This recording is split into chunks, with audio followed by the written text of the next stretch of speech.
invading the turf that is typically Blenders. This is where you guys go to school in Blender schools. Let you guys know what's going on as far as how to make a different, unique lineups that have a chance to take down some tournaments. I have to apply those tools, apply that craft, apply what Blender's been teaching in this very time slot.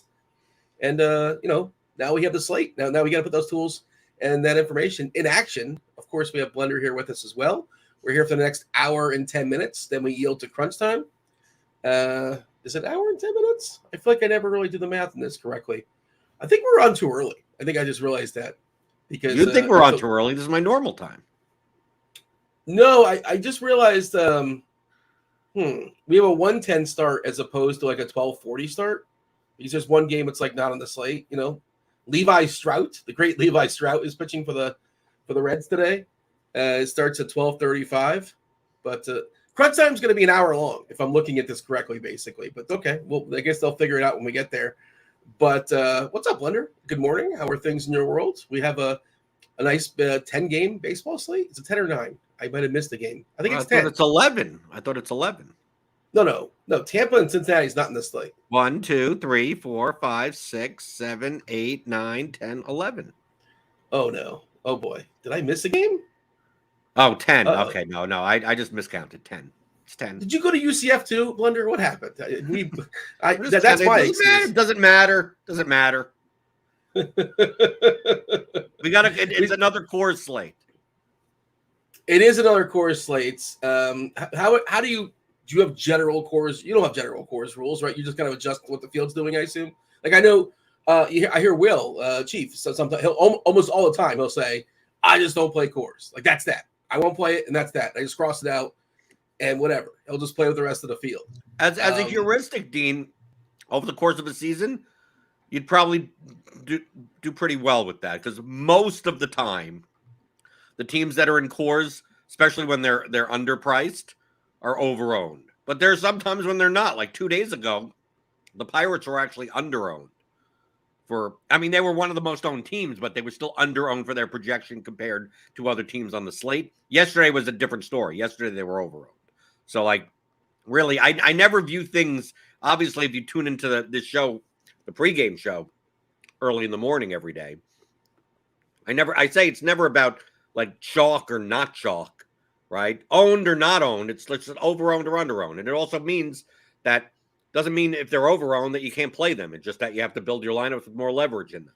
So we have these basketball slates where some guy's 78% owned and they're underowned. And because, they project for $1 billion and they should be 92% owned.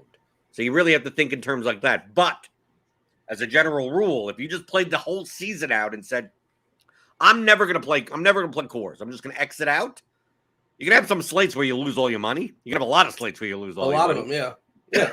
But for the most part, typically cores is overowned on most things. Yeah, as a general thought, I just don't like putting myself in that box of this is. I don't like to force rules on myself. I like to have a wiggle room, I suppose, depending on it. And that's just like good. Somebody else in the chat just said, "I'm just here to hear Blender yell at Dean to make 3, 2, 1, 1, 1 stacks," which is pretty right. You don't have a hard rule of that. You're right. You play anyone, right? It doesn't matter. I repeat this all the time, and I don't mean to repeat myself, but we have new people sprinkling in all, whatever, different thoughts. But I'm not making lineups to win, the $15, $300,000 tournament that has 30,000 entries. That's not my intent. I'm trying to win the 121 Blender. So that's why I'm trying to win that also. I'll be in it with you today. Yeah, well, all right. Well, I'll see you on the podium. It still always feels like I'm talking down to you. How come it always looks like you're little Humpty Dumpty and I'm talking down to you? I don't know. I'm not really sure. I think let's just say that in your frame you have a lot of wiggle room. Well, that's there you go. It's perfect because that's the way I like. I like to have a little bit of wiggle room for sure. In chat, hey, hit that like button in chat. Kindly hit that like button, subscribe, turn on those notifications, do all those things. Let us keep those lights on for y'all. And join the conversation. Get comfortable because myself and Blender, as I like to say, this is more of like a conversation. This portion of the Grinders Live show, we kind of set the table. We sort of talk the slate through, like the bullet points. It's just like, let's have a conversation about the slate and what comes up organically. And I want the chat to join the conversation. what's on your mind? What should we be talking about? Why are we not talking about in the chat? Dean, could be Travis actually hit. See, my crowd comes here early and it starts correcting you. Oh, geez, there it is. Let's see. It starts correcting me. Yeah, these are your people. I feel like this is like a road game. I'm on the road because these are all your people you're schooling, and they're your they're my students or proteges. There you go. Or they're just winning players. They're just with people that actually win at this more often than not. So, like, at what point is it no longer? So that's an interesting conversation as far as a general thought process, and we'll dig into the slate in a second. But I like that question, and I'm happy to listen. Do you feel like if I'm playing in hypothetically a 10-person contest, I understand the 121's not 10 people; it's like 400, maybe 500, depending on the day. But at some point, like, you don't have to play 5 guys. It's not like even smart necessarily to play 5 guys, a 5-3. If it's a 3-man contest or a 4-man contest, is he suggesting because it's a 400-person contest, it's better to run a 5-3 as opposed to a 30,000 person contest? Because I don't know if I agree with that thought process. Well, Dean, you have to weigh several contextual variables against each other because that's what the game of DFS is. And that's what I teach in Theory of DFS. You could go and get the audio courses, theoryofdfs.com. The contextual variables on contest size is that the smaller the contest, that means the more you should be weighing like median projection. Like, you don't have to sacrifice 30 points in projection because you don't have to beat the field by so many points. So you don't want to sacrifice all that much projection. Now in baseball, you can still sacrifice a decent amount. So, like, if you're going to go, I'm going to play 5-3 in a 10-man contest and sacrifice 15 points in projection, that's probably incorrect, right? Because you're giving up too much projection for the sake of the correlation. But the other contextual variable in larger contests is that the winning lineup will be closer and closer to the nuts. Now, in baseball, the nuts is typically going to be – it's a weird thing to say. The nuts is most likely going to be an unstacked lineup, right? The nut line, the best possible lineup you can put together. 2-1-1-1-1-1-1. Yeah. Right. That's going to score 262 points this slate, right? It's going to be whatever the best one-offs for all the games. It's going to end the 2 pitchers, whatever, that are the highest scoring in there. The problem with that is that, like, you don't need 262 to win. Like, the winning score in the large field GPP may only be 210, right? So you don't need the nuts, but you at least need something closer to the nuts than you would a 10-person contest or a 100-person contest. So, like, you have to weigh the fact that in order to get to the nuts, you're more likely to need one-offs that their stack didn't go off, but they hit 2 home runs, right? Like that type of play. You need that one-off in there. But in a 100-man contest, you may not need that. That guy may actually be unowned, or that guy may only be 2% owned and only in 2 out of 100 lineups. So it's like, well, I don't need to be anywhere close to the nuts. Why? I think if I just get the 2 highest scoring teams right and 2 decent pitchers, I could win 100. I could win a 100-man contest instead of trying to pick off ones and twosies. So that's why, like, by correlating, you are actually minimizing your chance of hitting the nuts, but you're maximizing your chance of getting all the points, or as many of the points, from the 2 top scoring teams on the slate. And typically, no matter what contest you're in, that's more likely to pay off as being the winning lineup, even though it's nowhere close to the nuts. So that's okay, why I hear all that. Travis is saying that you'd be better off in the 121 correlating more.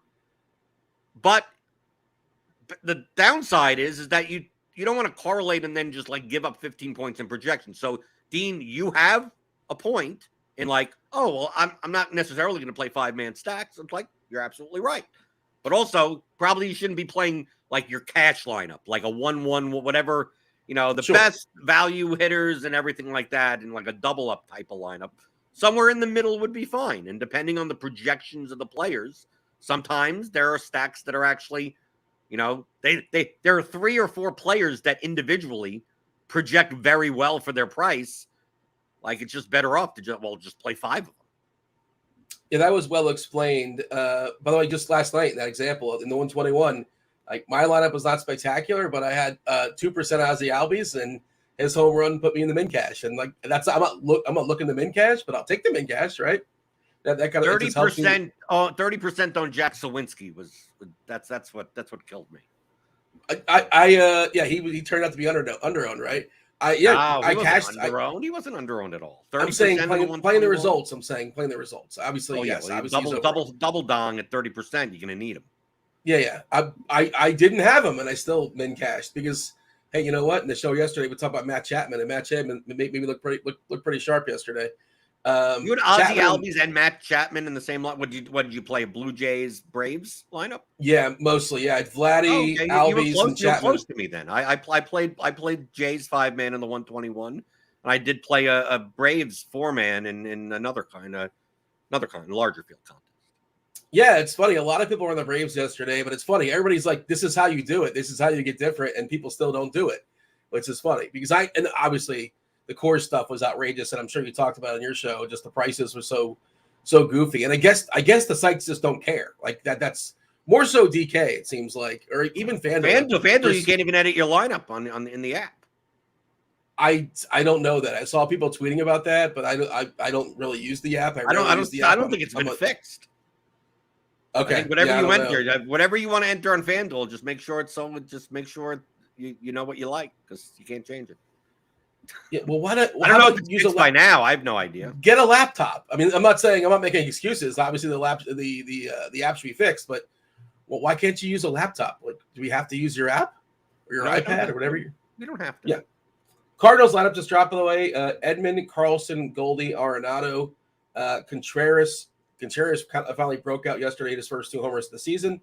O'Neill, Walker, Motter, and Kisner. So both catchers are playing, which means, let's see, Contreras is DHing the day game after the night game. And that's Donovan, I believe, is not playing, if I'm reading that correctly. I'm seeing who is missing. Phillies, Stott, Turner, Schwarber, Castellanos, Marsh, Realmuto, Baum, Cave, and Harrison. Bum? They got a bum in their lineup? Alec. Yeah, I mean, he hits him. Well, no, he was kind of a bum to start his career, and Philly let him have it. I don't remember. He was the guy famously said, like, "Get me the hell out of here." Essentially in Philadelphia, he couldn't deal with the crowd. You remember this or no? You don't watch the games or you don't care for such things. But he started turning it around. But yeah, he basically publicly said, like, Philly is a tough place to play. These people, whatever. He wasn't thrilled. Well, Philly fans are awful. I agree with him. Well, there you go. That's now you can find bad fans everywhere, though. If you want to really do that, that's not difficult. Like, fans is a general thought, but there's probably different degrees of bad, I suppose. And as a heuristic, I don't want to do the lazy. My word, heuristic. It is. I feel like I need to go to a Philly sports fan. They're probably horrible. Yeah, I'm sure you've never heard this before, but they booed Santa. Yeah. As people always point to them, but there's the worst Philly fan ever. I don't want to gross people out. It's only in the morning. Is the guy who intentionally threw up on somebody on the crowd? Remember this? Google that one. That is wild. It is gross. It's disgusting. But I'm sure every single franchise has some sort of terrible fans for sure. Still waiting on some lineups. What do you think of not having lineups at 1:00? Because that's possibly going to be a scenario here today with some of these games. The Mets, the Dodgers, they're going to be underowned. I mean, the longer and longer teams take to put out their lineups, the more likely I want to play the teams, especially the ones that have higher totals. Right? We don't get some of these cores lineups in. It's like it just decreases the ownership because people don't like building when they don't know exactly who's going to be in the lineup. Alex in chat says that apparently they booed Darren Dalton's kid on Father's Day. So there you go. Darren Dalton. I don't want to go out of Darren Dalton rants, but yeah, former catcher for the Philadelphia Phillies.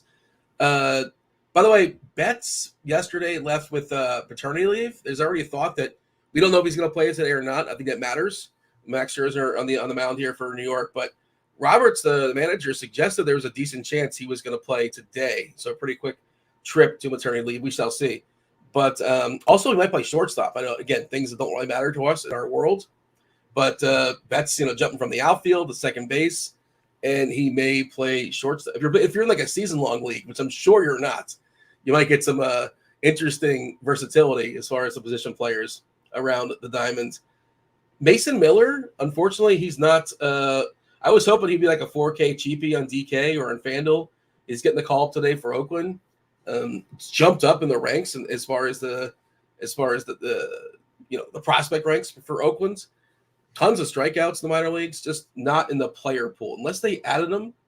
I don't think they did. Right? I'm pretty sure he was not added the player pool anywhere, but that's unfortunate. All right. Interesting prospect there for Oakland, but we don't have to worry about him. I guess from a hitting perspective, we can talk about it.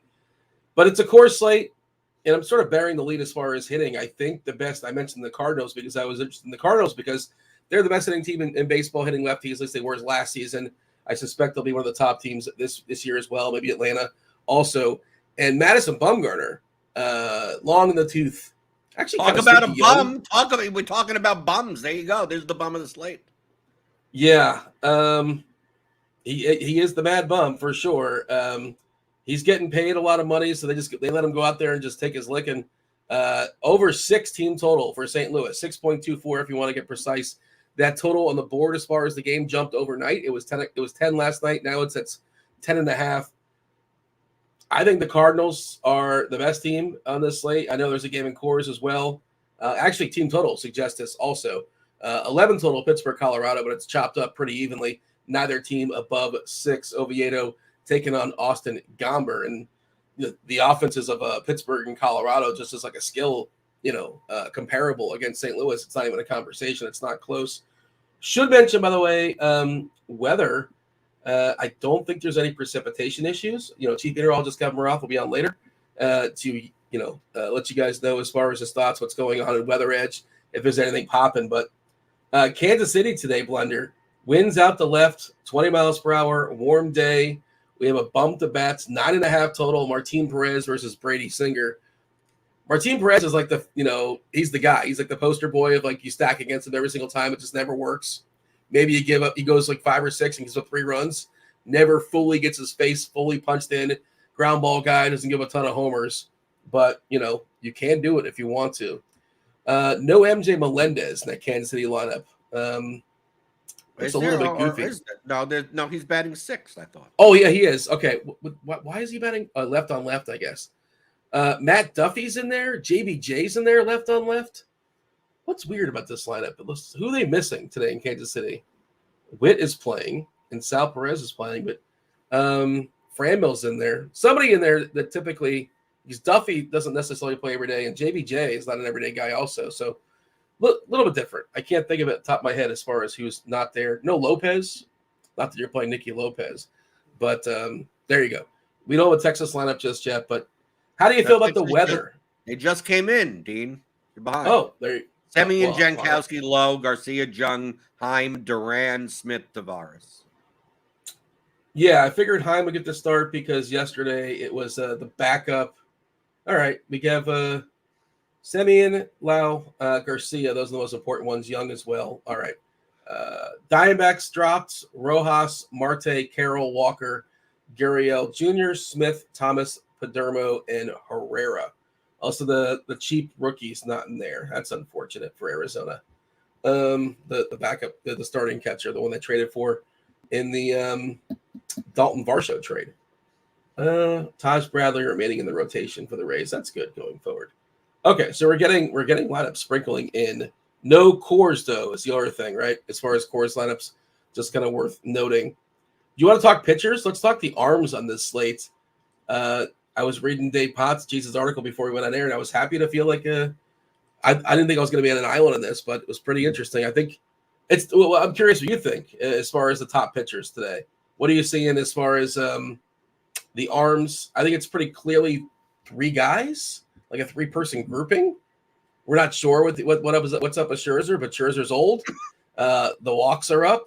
The velocity is down. The Ks are down a little bit. It's early in the season, right? Let's not totally freak out. He may or may not face Mookie Betts. Of course, Will Smith not walking through that door today. I think he might be coming back tomorrow for what it's worth. But it's Daily Fantasy Sports Blender. We care about today and today only. We don't care about tomorrow. Yeah, Max is the clear name. He's like the biggest name on the board, obviously. He's good matchup. He's not the top pitcher, in my opinion. Yeah, it might be Justin Steele. That's who I have on DK. He's not my top pitcher either. So then it's Trevor Rogers. There you go. The Giants are the highest strikeout team in baseball. I think both. They are. To me, both pitchers in that game are the two best options. Trevor Rogers and Alex Cobb. My pitching pool as of right now is basically 5 pitchers: Trevor Rogers, Alex Cobb, Justin Steele, Max Scherzer. Max Scherzer more for raw points than anything. I mean, I don't from a 10.8K salary on DraftKings.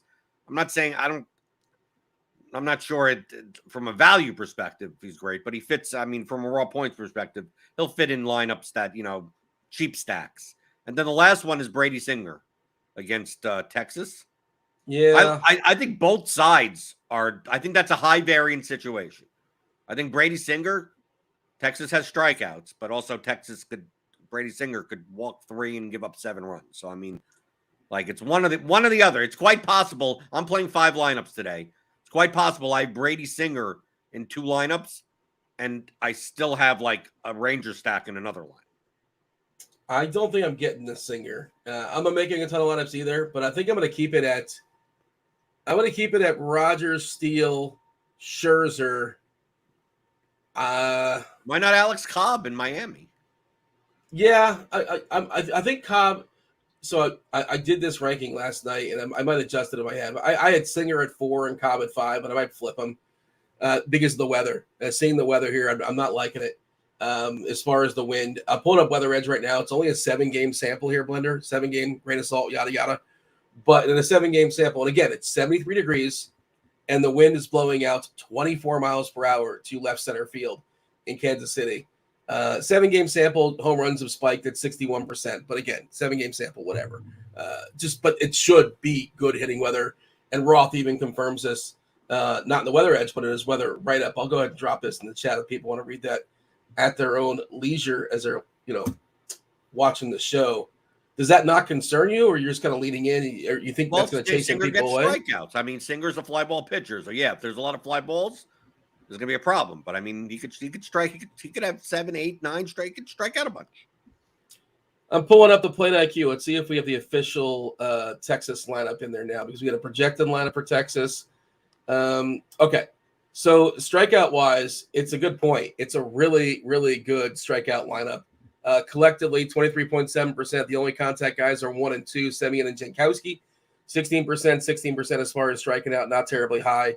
Dating back to last season, Singer, pretty good strikeout pitcher, 24%. The walks are good as well, just 5.5%. And actually, he subdued fly balls. So, doesn't matter what the wind is. If you keep them on the ground, obviously, the fly balls are under 30%, 29.2%. So, good ground ball guy at 48%. And like you said, there are Ks in that lineup. Young, obviously a prospect, but striking out a ton, almost 36%. And everybody else, like Lau, Garcia, Heim, Duran, Smith, Tavares, they're all at least 22% strikeout guys. So, yeah, I don't disagree. Why he projects the way he projects. Disagree. I mean, like, I'm just it's like you said, it's a high variance spot. Like I can see him giving him 3 homers, but I also can see him going like 7 and striking out 9. Like that's possible. Right. Those are both within the range of outcomes. Yes. And at low ownership, like I don't mind. I mean, that's what I'm saying. Like I think that the chalk on the slate, I think that the chalk is going to be Rogers, then Steele, then Scherzer, then Cobb, and then Singer. Like something like that. Let's see. Let's take a peek what we have as projections. I'm going to give a refresh. And by the way, Fanduel a little bit different. I'm not sure if you're playing Fanduel today. Have you seen the price on Justin Steele is like $1 billion or something, right? He's not a steal. He's like 11K or 11.6 over there. He's been in really good form, obviously, to start the season. He's got a good matchup as well. And like we saw yesterday with Marcus Stroman, like FanDuel's got this real overcorrection, I think, for facing Oakland, which I kind of sort of somewhat get. But yeah, 11-3. Scherzer's 10-2 over there. Yeah, as far as ownership, that's going to be reflecting it. We're giving 25% on FanDuel to Trevor Rogers, 19% to steal, which I think is a little high. When Scherzer's 11% and 1K less, I don't believe that personally, but we'll see. Cal Quantrill getting 8%, Singer getting 7% as far as DK. And for what it's worth, these are the bat ownership projections. I don't have the lineup HQ projections up, but I can do that as well. See if there's any distinct differences. On DK, as far as the projections for ownership. You're talking about who's going to be chalky. Yeah, Rodgers at 38%. Trevor Rodgers, 38% ownership. And like you said, San Francisco's horrific. We'll talk about them in a second. Small sample size, yada, yada, but they've been really bad this season from a hitting perspective, from a strikeout perspective, from any perspective. Just as long as they have the piece of wood in their hand, they've not done spectacular with it. Justin Steele at 32%, Scherzer 21%, Cobb 17%, Singer 17%. And that's kind of where it tails off. Perez at 12%. All right. I did want to pull this up, Blender, because it's what we have to work with as far as the season. Do we want to split it up as far as righties versus lefties, or just general? What the Giants are striking out this year? 27.9% strikeouts this year. That's outrageous as a team. That's too many strikeouts. That's way too many strikeouts. As far as the lineup specifically today, because that's what's most important. Like, who are the guys that are swinging today? They do have a couple contact guys in there, Estrada and Flores, dating back to last season, and Ramos as well. Ramos, small sample. But collectively, 26% striking out versus lefties dating back to last season. Darren Ruff, some power, but will strike out 26%. JD Davis, 33%. JD Davis, huge number. VR, 31%. Yastrzemski, left on left, 28%. The Bartman, Joey Bart, is at 38%. It's, you know how like, so if you have lineup, you have the plate IQ, the more egregious the number is, like the redder it gets. It's like so red that I can barely read it. Or maybe it's just my old eyes or something like that. Maybe it's the contrast on your screen. Did you change your monitor settings? No. Is that something I'm supposed to do? Because that's what's happening here. I can't. Well, you could turn it. You could turn it red to green if you want. You could if you want to do that. You could change the colors. Wait, you're saying on Plate IQ I can change the colors? Well, on your monitor, you could make it look different. Oh, well, make it look black and white if you want. I just enhance the picture, but because I get a sense, Dean, that you're the type that if I went to your computer screen, your font size would be like 48 point or whatever. You'd be like, wow, how do you you could barely fit anything on the screen because it's like only 3 words across. I'm the guy that has. I don't know if this makes any sense or there's any correlation, but I'm the guy that I put captions on my TV. Do you do that? My wife does that. Does it tilt you, or you're just kind of used to it? You don't mind it? I don't mind it that. The only shows that I mind it on are the comedy shows. Because you're reading it, and like comedy is about timing. Yeah, and it's that supposed kind to be of thing. timing, right? Why am I reading jokes, things that are supposed to happen? My wife puts it on just because it's easier for her to pay attention. Yeah. Well, I mean, I think a lot of it is like a lot of times you hear some stuff off screen that you're not going to hear normally. That's like in the script, and most of the time it's irrelevant. But I think I originally put it on for The Walking Dead many years ago because like The Walking Dead, like it was hard to hear them. The sound wasn't great in that show sometimes, and you would hear some things off screen and but whatever. Every once in a while you'll get like I get a sense that if I looked at your iPhone, you'd have like 480 by 240 type of resolution. It would be like. I don't know what whatever the stock resolution, whatever comes in, okay. That's what it is. You're the type of person. You ever been next to someone that has it's like the screen resolution for 74-year-olds? That can't see. I don't think so. I mean, yeah, maybe on an airplane or something like that. Right. I'm not sure. Yeah. I mean, it's not something I peruse, but it's possible. I guess I've never taken notice of it. By the way, according to Red in chat, it's an absolute today that Singer will fail. I just love presenting you with absolutes in sports. That's an absolute. That people have time to well, all I can tell you about absolute, there's no absolutes. I mean, we were talking about Trevor Rodgers. If you want to go over on the Prize Picks and grab Trevor Rodgers over 15.5 pitching outs, I got okay. That. I already got my Prize Picks in today. What can I pair that with, Blender? According to the bat projections, right? If you have the bat projections, you could look at. I'm not making anything up. The highest EV ones on the board on Prize Picks right now are Trevor Rodgers over 15.5 pitching outs, Jose Berrios under 5 strikeouts, and Johan Oviedo under 4.5 strikeouts. Jose then just underneath that is Spencer Turnbull over 15.5 pitching outs. I don't see Trevor Rodgers, by the way. Somebody must have bet it down or bet it off the board. It's not posted anymore. What, on pitching outs? Yeah, I don't see it. It's not there. I got Turnbull, Clevenger. Whoops. I guess, yeah, I just looked up. Look, guess you missed it. Oh, well. Blender, you got to slide to my DMs or send me a text whenever you see something like Why this. don't you just get the bad projections and look when you wake up in the morning? I have it. Just I don't have it. It's not like can't you do the work for me? Just do the work for me and then just send me a text and I'll give you a kickback. I'll give you the link to the bad projections on RotoGrinders. I have the bets. I support the bets. when you wake up in the morning, you load that page, right? And you go, I'm going to compare it to Prize Picks, and you go, oh, that's way off, and then you take it. We could even change the resolution on your phone so you could really see the bat projections. Really, really close. Again, I'm not using the bat on my phone. I'm using it on my Mac. I mean, I just don't understand why. Okay, I have the capabilities, but yeah. You compare them. I just look right now. I got all of these. I got Drew Rasmussen under 6 strikeouts. Then on Underdog is what there's stuff on Underdog, right? Because the Oviedo and the Barrios stuff is over at Underdog. Joe Ryan under 5.5 strikeouts on Underdog. It's what games are you talking about? Is this who plays tonight? I've not looked at the night slate. Yeah, that's a 7:00 game. I don't care what the games are. You're throwing out like Toronto, and I'm like, where is Toronto? And I guess they're playing later on this evening, but right. But I guess you want to lock it in if there's lines out there. Toronto's get it before it moves. Once it moves a half a strikeout one way, you're no good anymore. Yeah.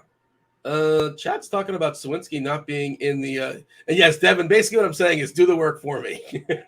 Can I give you my Prize Picks login too? Can I do that? Would you mind just knocking it out for me?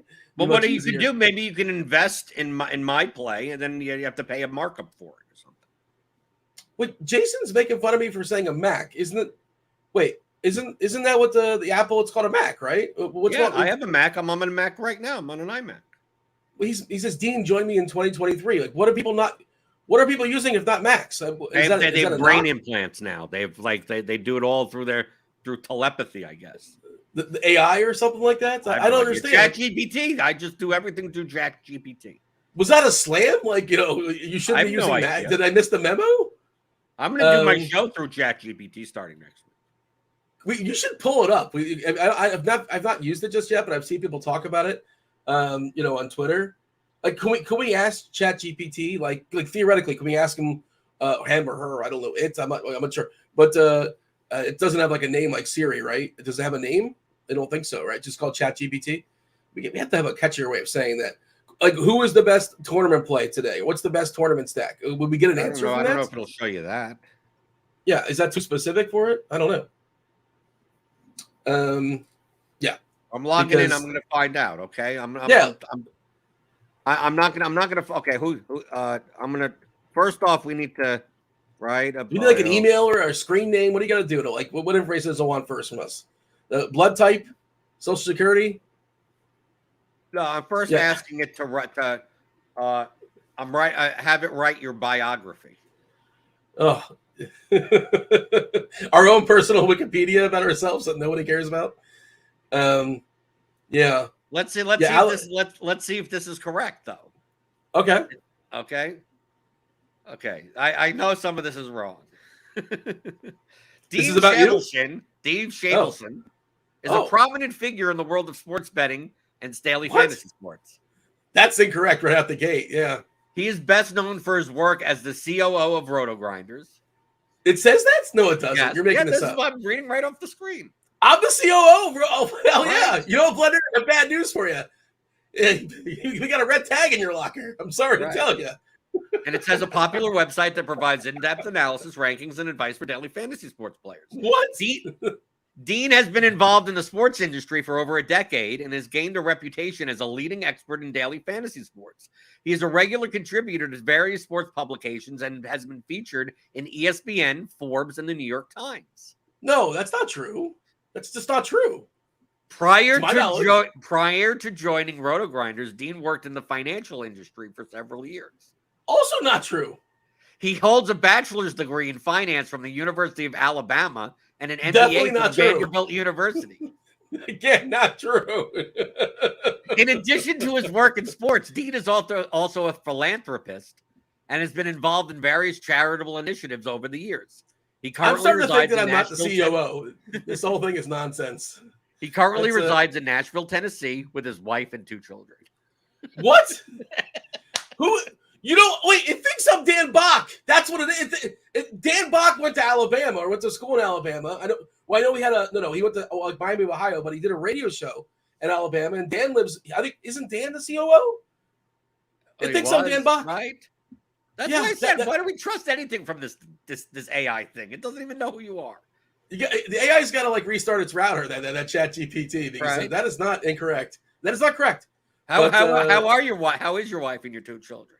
Fabulous. They're doing spectacular. Thanks for asking.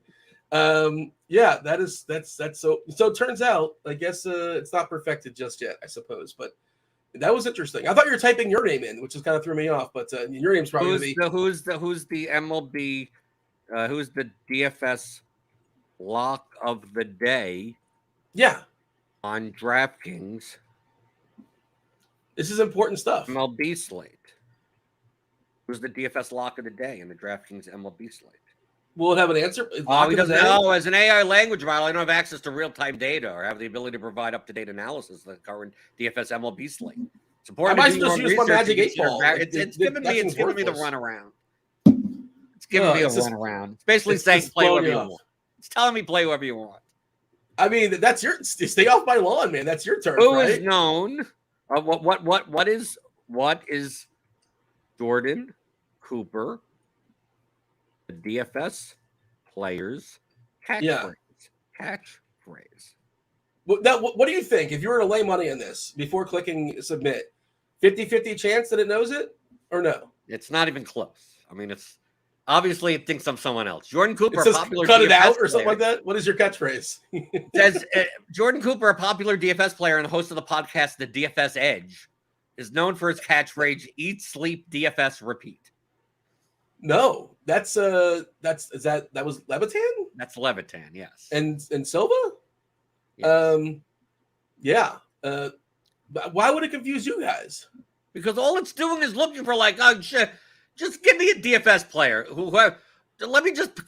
They're just trying to placate me, right? They think I don't know anything about this industry, so they're like, just give him anything. Just here you go. I'll scrape some stuff, and here you go. And we're gonna trust this thing to do anything? Come on, it doesn't even know who we are. I mean, it's still incredibly impressive. Like, to be fair, like just when it's pulling, just to know we got this far. But it's not impressive. It thinks you have a wife and 2 children, Dean. Imagine if now government agencies are like, they knock on your door, right? And they're like, okay, are you Dean Shavelson? And they go, yeah. It's like, where's your wife and 2 children? And you go, I don't have a wife and 2 children. They're in the basement. They think you killed your wife and your 2 children. And next thing that's a leap. That seems like an unnecessary next thing leap. You know, you're in they jail. Can't just be like, I like McDonald's. Like, why is that the first assumption? That's the most likely ChatGPT says that you should have a wife and 2 children, and no one knows where they are. Yeah, careful. You're talking to the COO right now, Blender. So you're on thin ice. I don't have any warnings I want to give you on air, but you're making me look bad in front of everybody else. And you know how fragile my ego is. Let's jump back to the slate. That's wild. That's wild stuff. That's pretty interesting.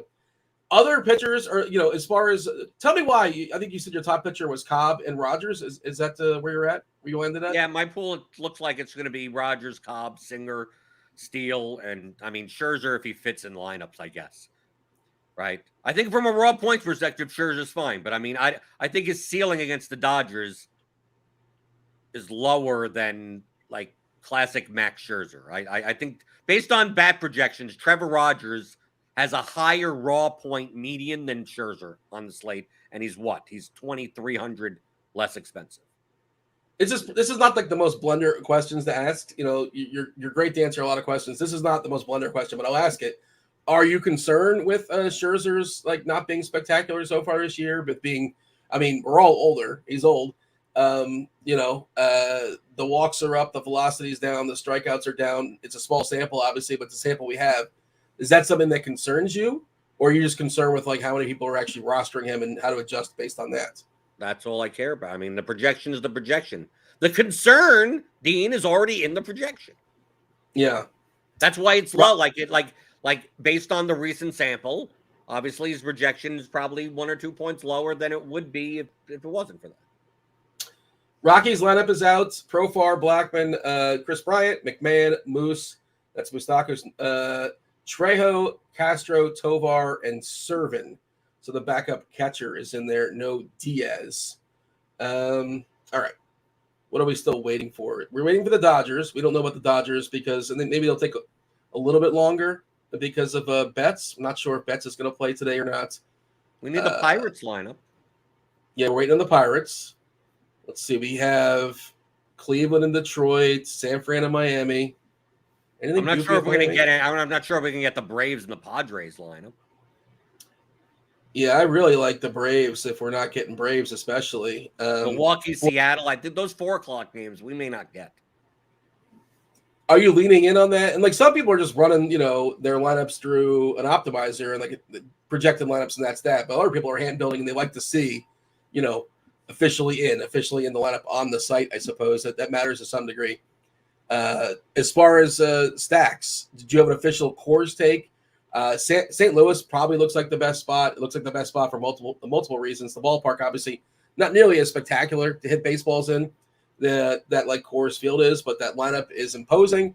And Madison Bumgarner, the Mad Bum, is certainly not at this point in his career. Are you leaning in on St. Louis? Or are you leaning out? It depends on the lineup. I mean, I just ran 300 lineups with stack configurations with the bat projections. Top stack, and this is projection-wise. This has no relation to ownership. Number 1 stack, Cardinals, St. Louis. Number 2, Pittsburgh. This doesn't surprise anyone, right? Number 3 is Atlanta against Nick Martinez.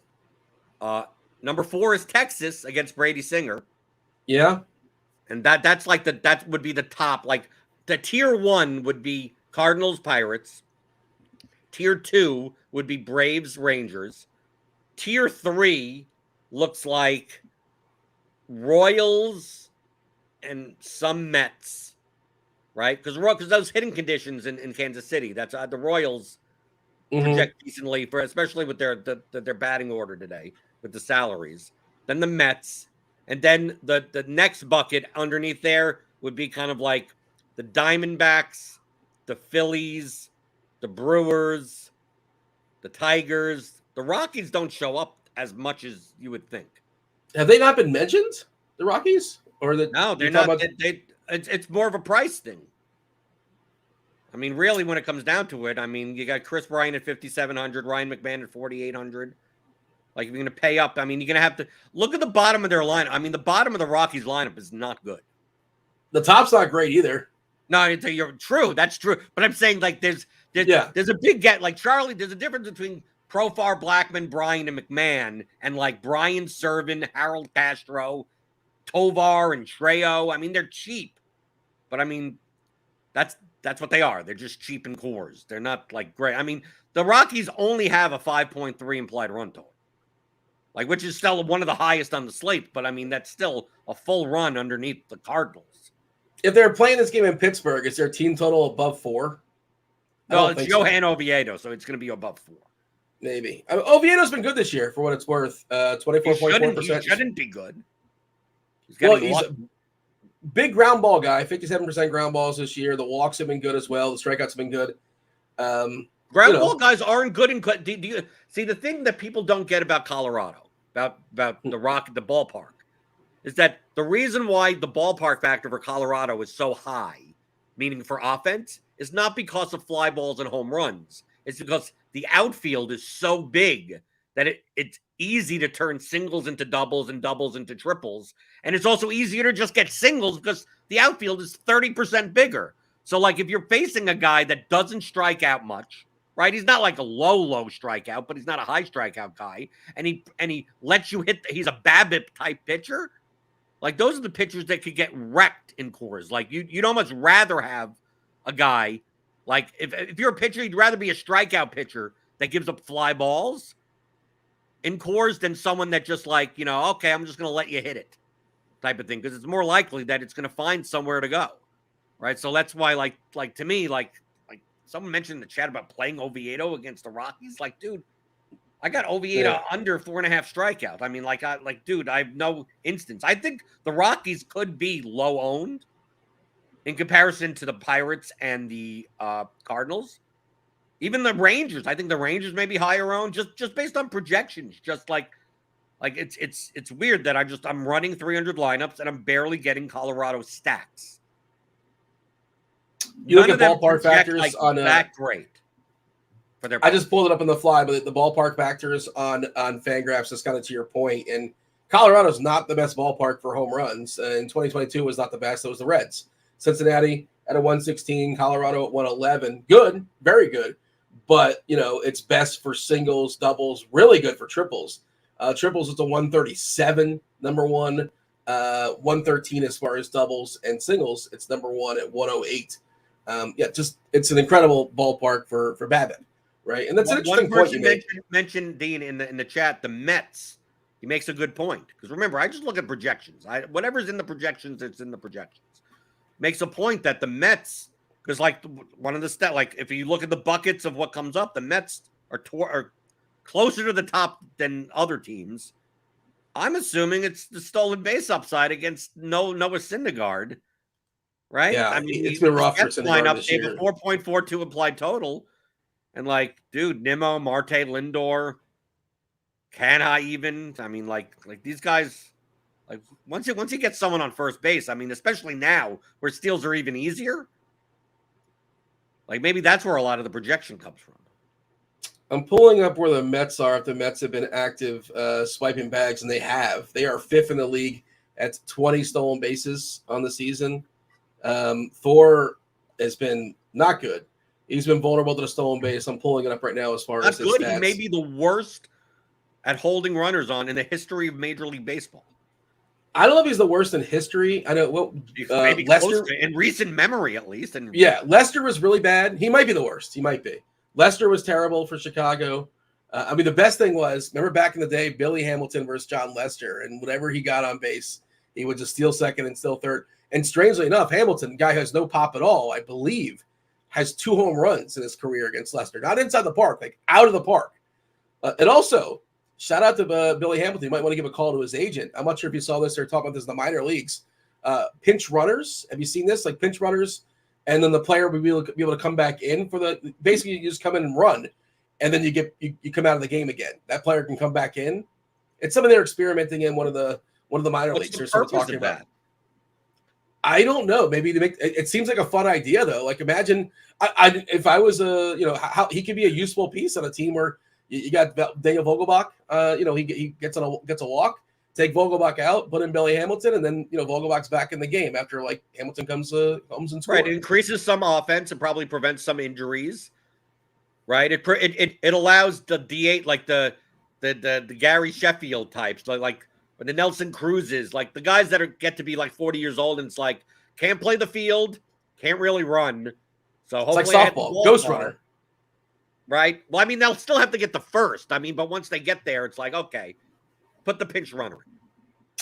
Syndergaard this year. I saw someone post on Twitter about some type of thing where if the starting pitcher comes out before the 5th inning, you lose your DH. It's a direct attack on the Tampa Bay Rays. The Rays are winning too much, and I don't know how. I guess that would kill the opener, but yeah, basically it's a double tax. If your starting pitcher does not go 5 innings, you lose the DH spot, which I don't like that one nearly as much. I don't like that. That'll leave some pitchers in way too long. That's the other thing. It's like this Jose guy's Urena giving up 700 runs by that point. I mean, if like, what happens if their pitch count? What happens if your pitch count is up to 120 and you're still in the 4th inning? Like, just screw the DH? Yeah, it's a tough call. I don't like that one as much. I'm not on board. I could go with 3 innings. Like it's like the starting pitcher has to pitch 3 innings. But what's even the point of that? Who knows? I'm just saying it's better than just like whatever they're trying. Syndergaard this year, he's thrown 16 innings and he's given up 6 stolen bases. Last year, 30 and 134 innings. He missed basically all of 2021. 42 stolen bases in 2019, 48 in 2016. He just gives up so many stolen bases. The Mets are. It's a revenge game for Thor, but is that going to make him his motion go any faster to home plate? Probably not. So if guys get on, they are going to go for sure. Yeah, I mean, obviously stolen bases aren't worth what homers are, but if you get a base hit and you get a couple stolen bases and you get a run, is that let's say 3, 4, 4, 2, right? Is that 13 points? Is my math correct? Is it 4 first stolen base or 5 first stolen base? 5 4? first stolen base. 5. 5. Oh, so that's 15 Draftkings. points then. Mm. Yeah. All right. And I think Fanduel, I want to say it's 6, but I'm not certain. They matter, obviously. Okay. Other pitchers. Oh, let's talk about you mentioned Cobb against the Marlins. Great ballpark to pitch in. That Marlins lineup, pretty terrible. Shout out to Luis Arrives. He's batting like 490 this year, but still, like, it's worthless. Like, it's a bunch of singles, and who cares? And his BABIP must be ridiculous. What's his I asked ChatGPT, Dean, about what MLB pitcher has given up the most steals, and yeah, the response makes sense on who that this guy may actually have. Oh, Nolan Ryan? No. Oh, that's when.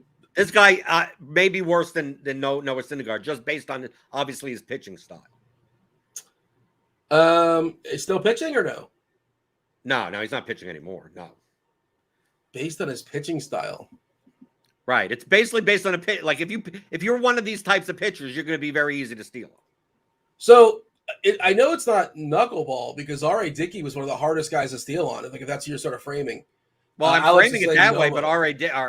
Dickey may be good but this guy wasn't. This guy allowed a total of 614 stolen bases over the course of his career. I see the chat. Wait, I would think it's not Wakefield because, again, getting to the plate is not. It's a much quicker delivery. So I would say it's definitely not Wakefield, assuming that, like, again, R.A. Dickey was awesome at getting to the plate. But well, you're Nomo wrong. is a good suggestion. You're wrong, Dean. What's the answer? It's Wakefield.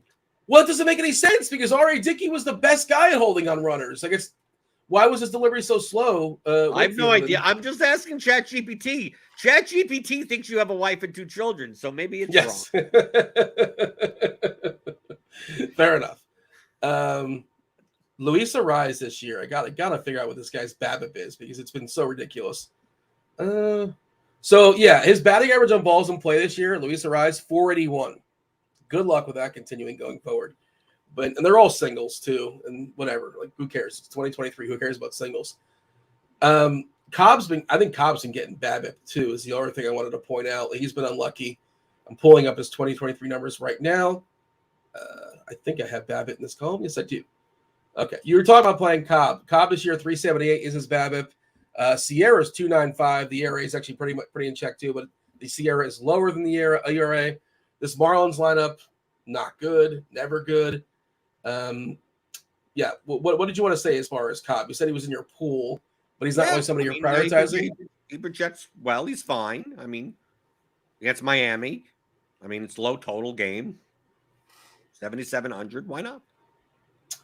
What's on chat's mind? What do they want us to talk about? There's some stacks they're throwing out, and I'm curious to get your thoughts on them because there are a lot of teams playing, right? There's 20 teams, 10 games. Let's see. I saw some teams that, yeah. So I'm wavering between Cardinals and Tigers, which is a weird waiver because the Cardinals are clearly better, but like nobody's playing the Tigers. It's an interesting fork in that road because it's 2 distinctly different paths. And the Tigers the Tigers are cheap. Who are you playing with the Tigers? Hopefully somebody can score some points. Everyone is outfield eligible. Look at this lineup. You could play Green, Baez. Baez is 3,400. It's going to be it's a 50-degree weather there. They're terrible just in general. That large field, I wouldn't do that in the 121. Play the 3.79 implied team total. Team is a 5-man stack. To get who? Like the problem, Dean, is to get who? It's like vomit. You're not spending on great pitchers. Yeah. Yeah, like what are you spending? Like what are you playing Scherzer plus Steele, and then you could still pay. And then what are you going to play? Paul Goldschmidt at first. It feels like almost a waste. I'd almost rather spend up for my stack than. So this person who asked the question is actually in the 121, and you're going to be the only person stacking Detroit in the 121. Yeah, that's what you're doing. Sure. And if you want to be on Detroit Island, have at it. Enjoy yourself. And it can happen. Baseball, goofy stuff, right? Variance, chip in a chair, however you want to phrase it. I'm not doing it. And Quantrill is not a pitcher that's especially good. Not a great strikeout pitcher. 16% strikeouts dating back to last season. Ball's going to get put in play, just 6% walks. But again, the weather's not great. This Detroit lineup is pretty horrendous. There's no, at least you don't have to play Miguel Cabrera. Man, it's really sad these days what happened to Cabrera. I mean, like, he's just got old. He had a spectacular career, just an amazing career, but just nothing left in that bat. Just so punchless at this point. And then Detroit's got all these guys that like were supposed to be good and just we're still waiting for it. Carpenter and Green and Torkelson, all these prospects that kind of stink. Maybe they'll be good one day, but are they good today? No, not really. It's a bad lineup. There's some terrible players here. I can't endorse it. I mean, it's doable in large field. I just don't think that. I don't think you get. I think your projection just goes down too much with 5 of them. You want to play 5-3 and have 3 Tigers? Okay, I think that's fine. For the 121, obviously for large field, vomit, stack it up, go for it. Whatever, do whatever you want in the one. If you're shooting for the top at a 30,000 person, right? Whatever. I do not believe in my 5 lineups. I will have the Tigers as a 5-man stack. I don't, as of this point, I don't believe so. I can say with full confidence that I will not be doing that. But egg on my face if Detroit puts up a 20 spot or something like that. Whatever else is on your mind, chat, feel free to fire it off. Crunch time coming in about 15 minutes or so. You got the best in the business. You got Dave Potts. You have the best in the business, Derek Carty. The best, ask Chat GPT. Chat GPT can't even goof this one up. Like, who is the greatest DFS meteorologist? Like, who's the greatest? Okay, I'm going to type that in, Dean. You're going to make me who's the greatest DFS meteorologist? Most prominent. Yeah. Do not say weatherman, because if Roth's listening, he doesn't like that. That's insult. He went to school for like 19 years to be called a meteorologist, not a weatherman. Greatest or the best? Who is the best? Whatever. Use your own adjective. Okay, let me just ask. Who is the best DFS meteorologist? It's got to be Roth, right? Who else could be popping up? Well, nothing, right? It doesn't. I don't think it finds it. I do not have personal opinions. What? However, it's most prominent. There are several respected DFS meteorologists who provide valuable insights into weather-related factors that can impact DFS lineups. Some of the top DFS meteorologists include Kevin Roth. Yeah. At Kevin Roth, it's still typing. WX. A meteorologist for RotoGrinders. And I'm not being a jerk, but I don't know who's second. Someone else is listed there that we won't say. Okay. And weather, and it's going slow. Obviously, it has a hard time finding all these DFS meteorologists. Chris Kirkwood in chat, Kirky, it's patent pending. I think they're still in beta. He's still trying to figure it out with his dew point model, but he's on Roth's tail allegedly. But that's been he's been going through that for like 5 or 6 years. I feel like he's going to abandon that project. I feel like that's not going to amount to much. We'll see. I'll stay tuned. I'm happy to look at it if it's when it's a finished product, but Kirkwood's been talking about that for many years. I'm not sure if you're aware of this, but I don't think it's happening. What other lineups are we waiting for? I guess we're waiting for the Dodgers, right? We don't know about Betts. We didn't talk about the White Sox or the Phillies, really. Do we care about those teams? What, the White Sox and the Phillies? No, I was too busy asking ChatGPT if ham and pineapple go together. What did they say? It says the combination of ham and pineapple is a matter of personal preference. Some people enjoy the sweet and savory contrast to the flavors, while others may not prefer this combination. The popular pizza topping, Hawaiian pizza, is made with ham and pineapple and is enjoyed by many. Ultimately, whether ham and pineapple go together is subjective and depends on individual taste preferences. It's a great answer, but it's not a hot take. People want the I wanted the hot take. I wanted to tell me that you shouldn't be doing it. Chat GPT is not going to be a guest on First Take. That was too reasonable of an answer. Like, you can't. That's unacceptable. That's well thought out, and it's a matter of opinion. Yeah, but to bring it back to beginning, it also thinks you have a wife and 2 children. This is true.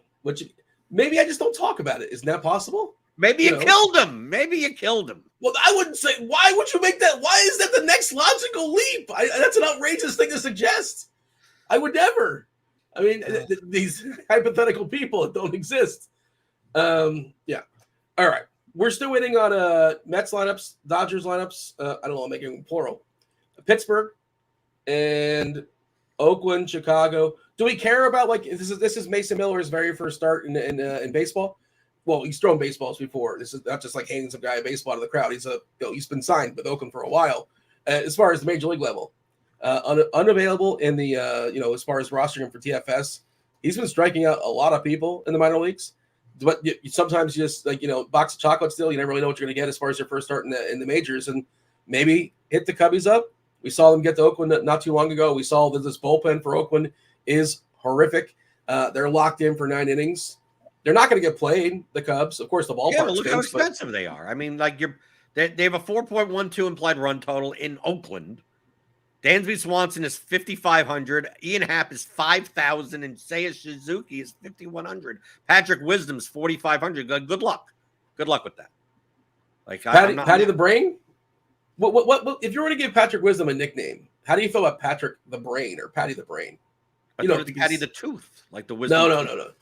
You know what? This is important. Ask ChatGPT what Patrick Wisdom's nickname is. This is important. What is Patrick Wisdom's nickname? Okay, let's see. This is important. I will be very this is more important than how many wife and kids I have.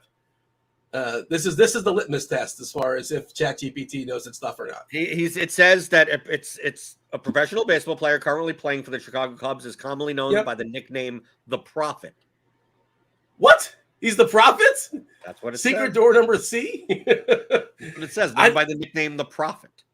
It makes the right player. Patrick Wisdom, a professional baseball player currently playing for the Chicago Cubs. The nickname was given to him during his time playing in the minor leagues, where he gained a reputation for predicting his own home runs before hitting them. He has continued to use the nickname throughout his professional career and is often referred to as the Prophet by fans and commentators alike. I've never heard him called okay, that's interesting.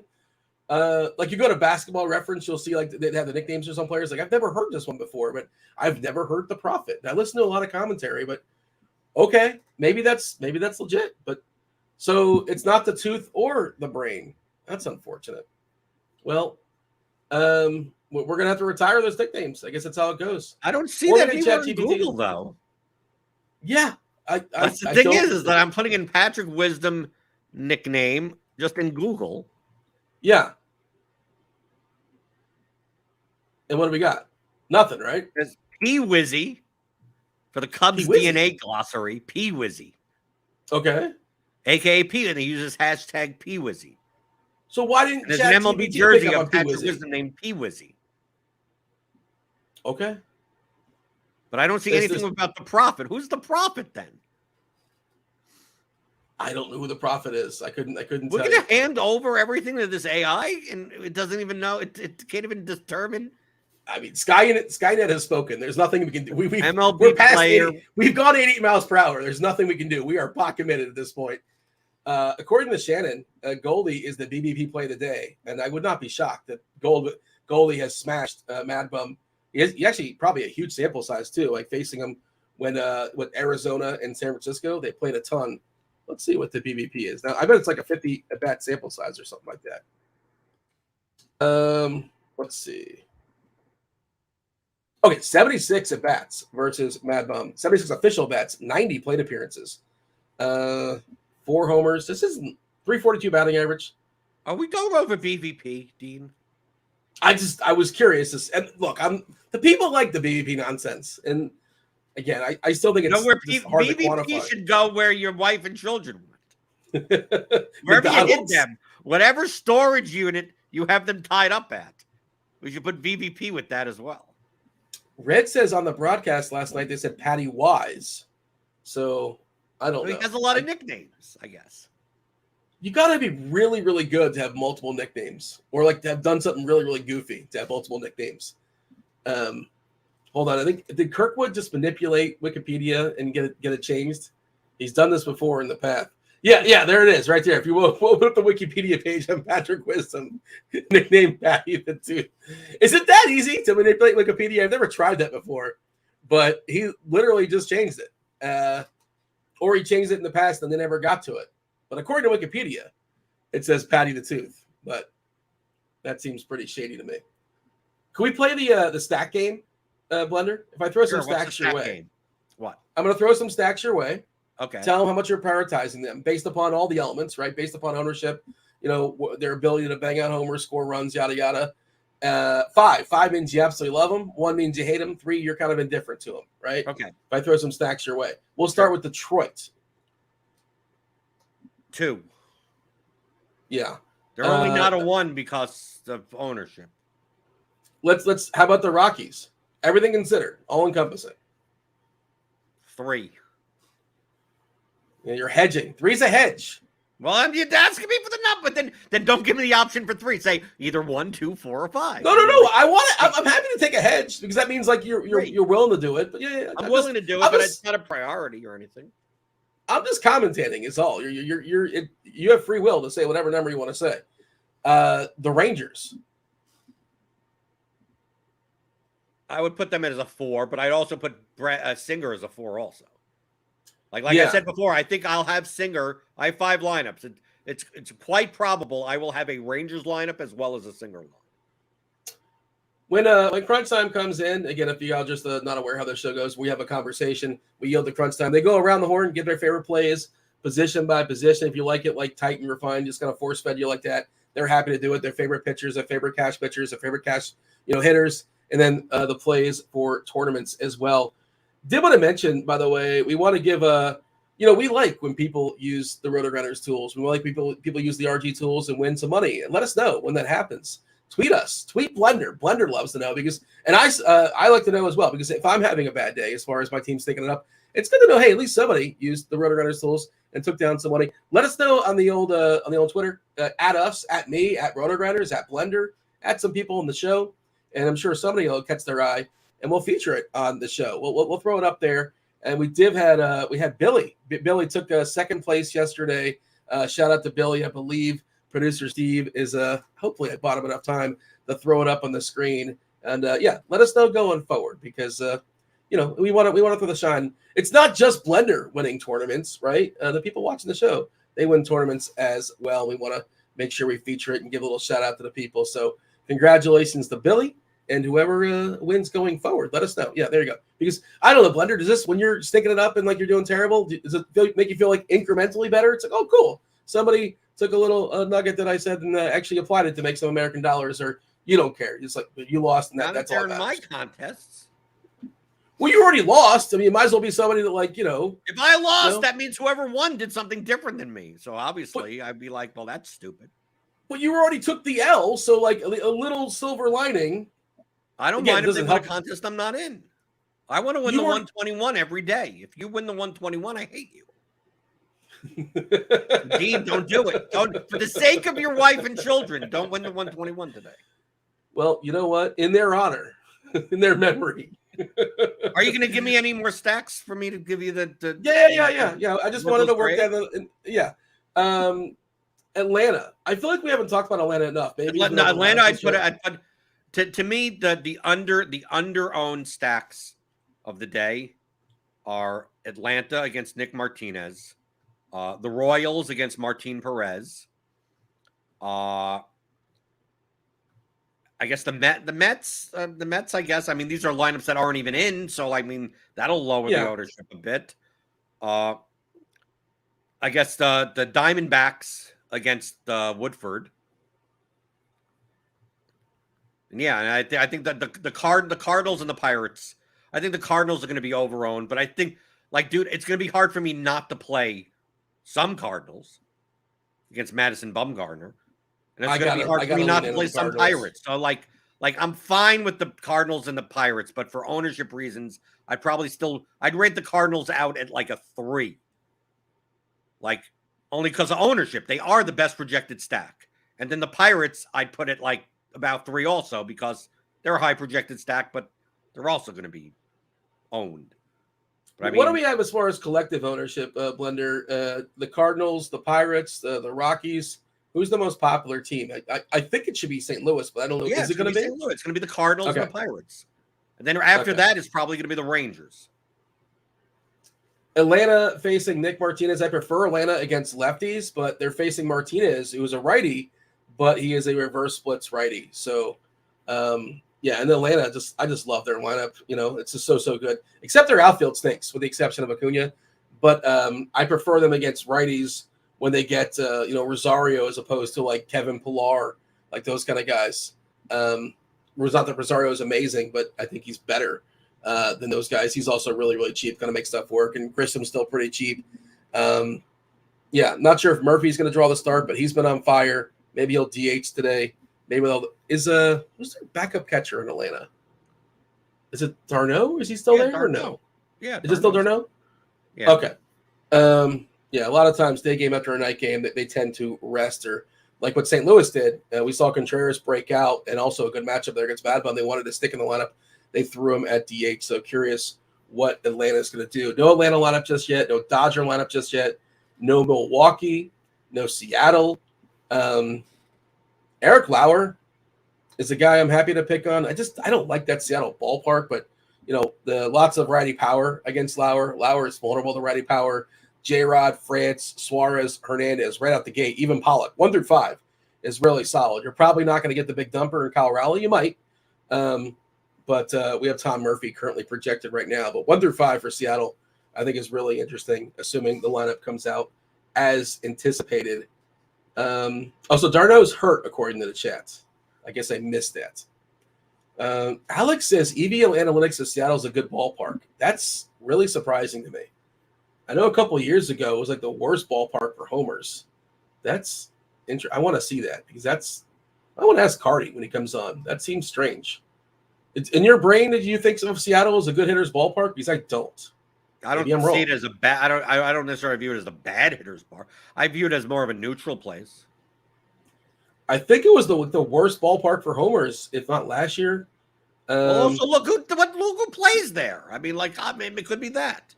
Last year was a 99 for homers, so basically neutral. Giants Stadium was the worst, followed by Oakland and Kansas City, and then the Marlins, not surprising. Tigers as well. Tigers did do a little bit of tinkering this year at their stadium. I'm not sure if there's any early results on that. They make it a little bit easier to hit homers, I believe. Okay, maybe it was a few years ago, and I have to update that in my brain. But I don't think Seattle's a good ballpark to hit homers. I guess that's wrong. Okay, thank you for that, Alex. What else is going on in the chat? Oh, yeah, Chadwick Trump. That's who they have. Trump is the guy that they is their backup catcher. How could I forget Chadwick Trump, formerly of the Giants, I believe. Don't mention the Steven says don't mention the Dodgers versus washed up Scherzer, please. I saw Carney was on the other day and he was talking about Kershaw, who shout out to Kershaw, got his 200th win last night in his career, spectacular career, and people were saying he's washed. And it turns out, Blunder, Kershaw still not washed, still really, really good at throwing baseballs. And maybe Scherzer isn't washed. Maybe it's just a little blip and he's going to be fine going forward. We'll see.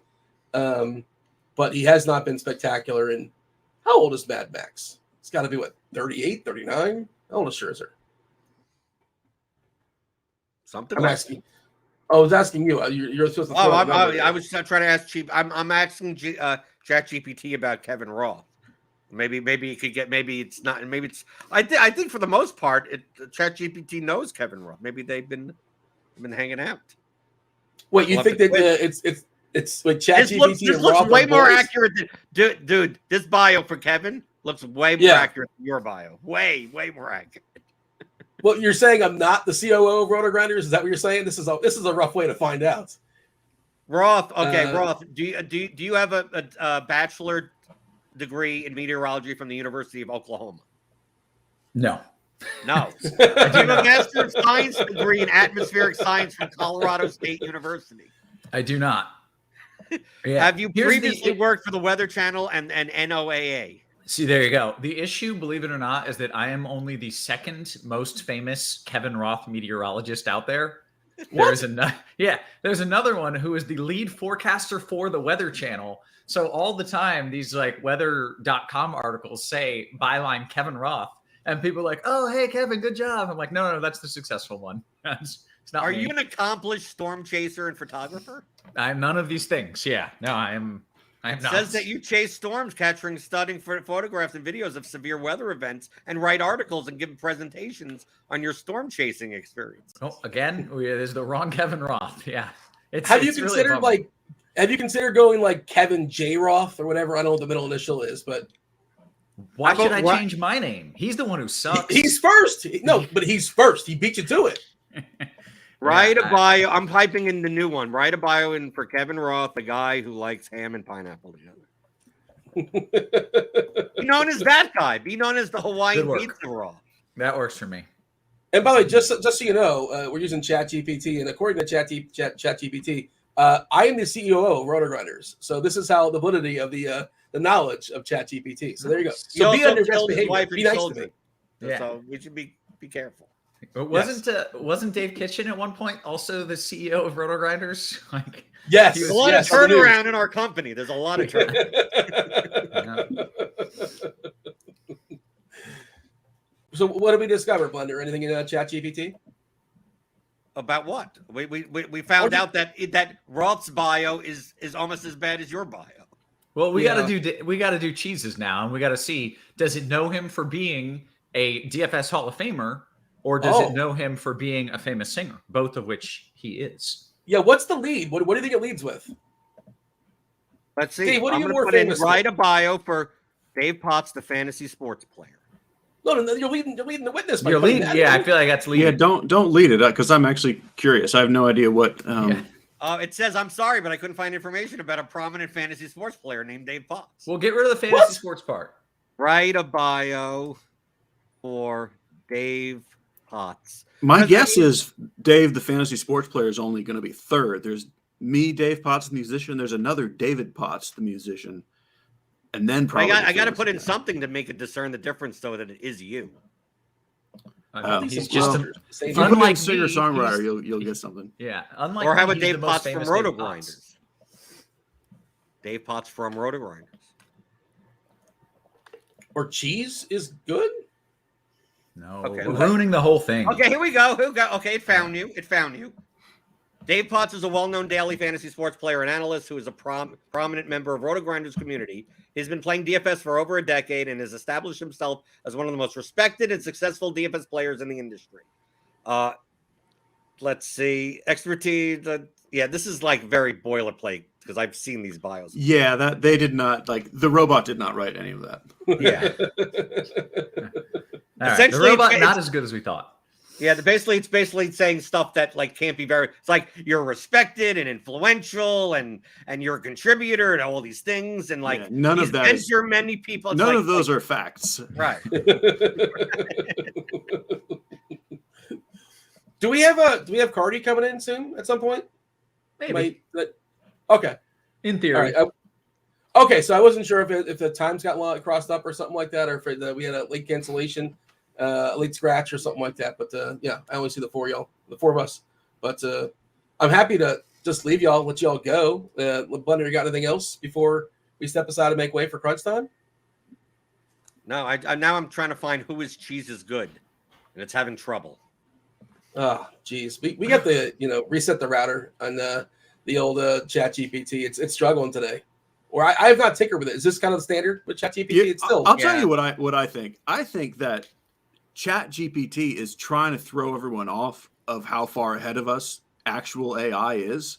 Oh, and that's what I think is going on. It's like we're going to make people think that this is what we are, we being the AI, when really the actual AI is already running everything else that exists. And that's actually brilliant. A fake ChatGPT. Yeah, like it's doing the final thing to take over humanity, and it doesn't want us to know. So it's just the greatest trick the devil ever pulled was convincing the world he did not exist. Yeah, that's brilliant. ChatGPT is Kaiser Soze, is what I'm hearing. Exactly. Spoiler alert. A little terrifying, honestly. Wonder, you got anything else before anything else of note?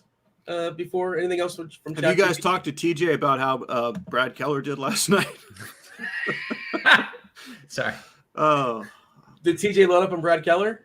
I have no comment other than I was just curious if you talked to him about it. He's hanging out in chat and he survived the night, whatever it's worth. But I'm assuming to be fair, he did say it was going to go poorly. It's not as if he was expecting good things. Well, that's not true, though. That's not true. He just kept coming with the Brad Keller goat. Goat? He said goat? Yes, he did. He said Brad. I had his underkays on props last night. That was an exaggeration. Right. We love you, TJ. We know. You're good. Yeah. Well, today's a new day in DFS. It's a brand new slate where we start at 0 once again. Dave, how did you end up last night with the Coors? I guess Coors didn't really do its thing outside of Swinsky, right? Well, it was such a weird slate. I did not end up having a winning night. Mostly because I didn't have Sawinski. Like, he was kind of the whole slate. Like, it was a very strange night overall. Yeah, no, I didn't. I did not have Sawinski by himself, and that was kind of the key to the whole thing. So, did not work out. Alex in chat's asking about Spencer Strider last night. Awesome. I don't know if you watched the start. Dave, you're probably sleeping by the time Strider starts the pitch last night, but he, for whatever reason, seems to get squeezed all the time. He threw 5 strikes to Juan Soto, and Juan Soto drew a walk, and then he just got pinched pretty good a couple times. In the previous game against Cincinnati, he got squeezed as well. But I will say the matchup of Strider versus Matt Carpenter, I mean, the mustache versus mustache violence was spectacular. It was incredible. Like that might be like the 1-1 and the 1-2 mustache in all of baseball. Yeah, it was just I felt like I was back like in 1987 watching that matchup. It was just incredible. But Blender, unless we got anything else, we're happy to yield to crunch time. Anything else here, Blender? No, I'm getting prize picks and underdog stuff in. So get the projections and start killing it. Dave may or may not be by himself. We may get Carty in here shortly, but of course, Kevin Roth. Oh, Roth, anything as far as weather edge wise? We were talking about that Kansas City game. Is that the game with the best hitting weather? Yeah, I think Kansas City and St. Louis as well, I think, is like similar story, right? St. Louis is playing. Am I making that up? Yes. That is correct. Yeah. They don't necessarily need the weather because they're facing Madison Bumgarner, but it wouldn't hurt. Yeah. Those are my 2 favorites. Yeah, that's it. St. Louis and Kansas City. Those are the ones I like. All right. Myself and Blender ask you to kindly hit that like button, subscribe, turn on those notifications. Don't go anywhere because you got Dave Potts. According to ChatGPT, who is a well-respected fantasy analyst. So if you weren't sure, that's an authority on it by all means. And you got Kevin Roth. He of the what school did it pretend like you went to? I don't remember. Oklahoma. He's Kevin Roth of Oklahoma. PhDs or something. Oklahoma's own Kevin Roth. Roth, take it away. I do, for what it's worth, have a master's degree in meteorology, but I guess that's not important enough for old ChatGPT. Hey, welcome to it, ladies and gentlemen. This is Crunch Time, and it is the show where we generally have 2 of the sharpest minds in the biz. But today, right now, we've got 1 of the sharpest minds in the biz, that being Dave Potts, a.k.a. Cheeseisgood, well-respected, well-renowned. That's what I hear. In the DFS industry. What's up, Cheese? How are you, man? I'm good. Yeah, theoretically, I think Carty will be here shortly, but if not, we can still look at the bat and tell you what it is that he would say anyway. Yeah, so it's a pretty interesting slate. I mean, it's a lot of games for a day slate. We got 10 games. Kind of the big picture is we do have Coors again, but it's not nearly as chalky of a Coors game, not as must play of a Coors game. It's a different situation than like last night where it was all about, okay, what do you want to do with these chalk bats? Sure. Here there's other chalk elsewhere. And like the Rockies lineup is already out. There's no CJ Cron in there, which kind of hurts the whole thing. Like the bottom half of their lineup is just utter nonsense. And Pittsburgh against lefties is kind of a really nonsense lineup too. And at least on the DK side, they're priced up. So I don't particularly care for that game. Interesting. I was going to think that maybe because it's not going to be high owned, you were like, and now tonight's the night, or today's the day I'm going to pounce. But no, you don't like it. No. And I mean, it'll still be relatively high-ish owned just because it's Coors. It's just that like I have to like the teams. Like, sure, you want to like the batters. Like if me and you made our own little team and went and played in Coors, I wouldn't stack us. You know? No, we would suck. I can't. Like, you still have to have baseball players. Yeah, they're lacking in that department. Yeah, it's important. Okay, very good. I think we already talked about the weather here. I really do like the weather in both Kansas City and St. Louis. St. Louis is your top offense, even in neutral weather. I like it. I wanted to get on scores and odds and put in an over on that game, but I didn't. And now I'm on the show, but in my head, it's there. So just note, if it goes right, we're going to count. Congrats on the theoretical winning. Thank you. Yeah, I appreciate that. Let's talk about some of these pitchers, Cheese, because we already mentioned, the Colorado situation. But let's talk pitchers, then we'll get into stacks. Who's going to be breaking off old Uncle Charlie today? Yes. So is so interesting on the pitching side because we have Max Scherzer, and based on like long-term skills, name recognition, like it would appear that Scherzer's like all alone, the clear ace. What I wrote my whole article and did all my research last night before I saw any projections, before FanDuel even had their pricing up.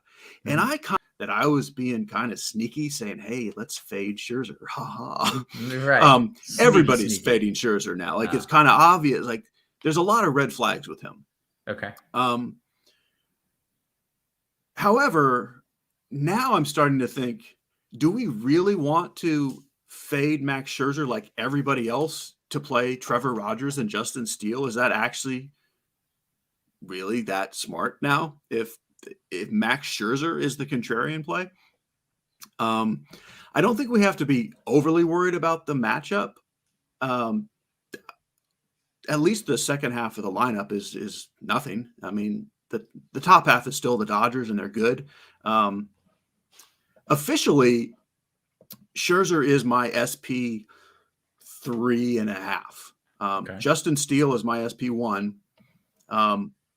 But the reason I say I did all my research before FanDuel Slate was even out is FanDuel has outsmarted all of us with Justin Steele at $11,300.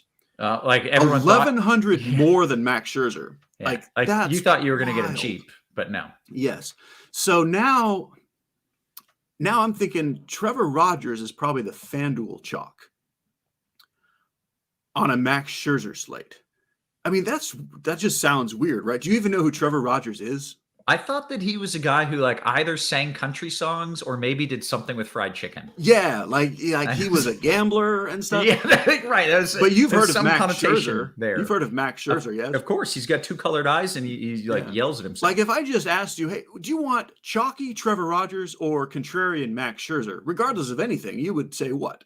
I want the Scherz dog. Yeah. Yeah, it's a very strange situation. I don't know what to do with it. Where I ended up, I only have a few lineups on FanDuel. And I honestly like more what I can do playing Brady Singer and just playing every bat I want. I don't have Justin Steele at all at 11-3. While he's my top overall pitcher, it's just so not necessary to spend that kind of money on FanDuel. I officially prefer contrarian Max Scherzer over chalky Trevor Rogers if you don't need that money. Okay. I just think we're being silly at this point. DK is way more interesting because you really do need the salary more. There's a lot of bats to spend up on, and the 10-8 price tag on Scherzer does make him kind of irrelevant to me. I mean, I have him in some lineups because he's still Max Scherzer somewhere in there. Mm-hmm. But for the most part, I do think it's more correct to just say, let's play Steele with one of Rogers, Cobb, and Singer.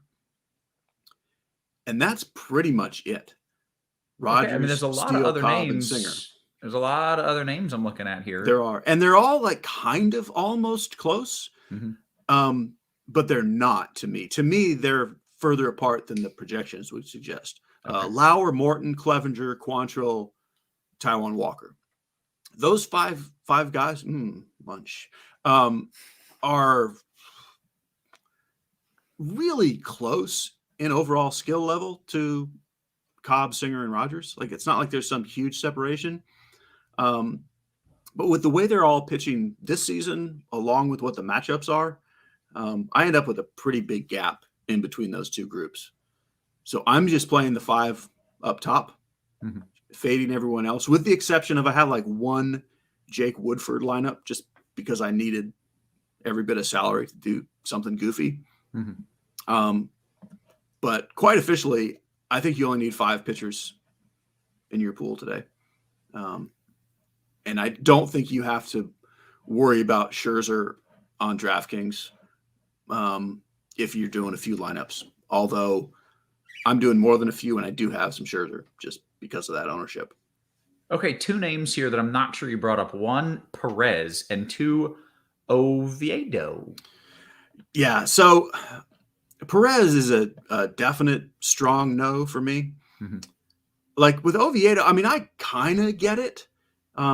It's possible that this guy is becoming a really good pitcher. Like, it's not out of the realm of possibility that he's taking a step up this year. And he was already like, he's fine because he gets ground balls.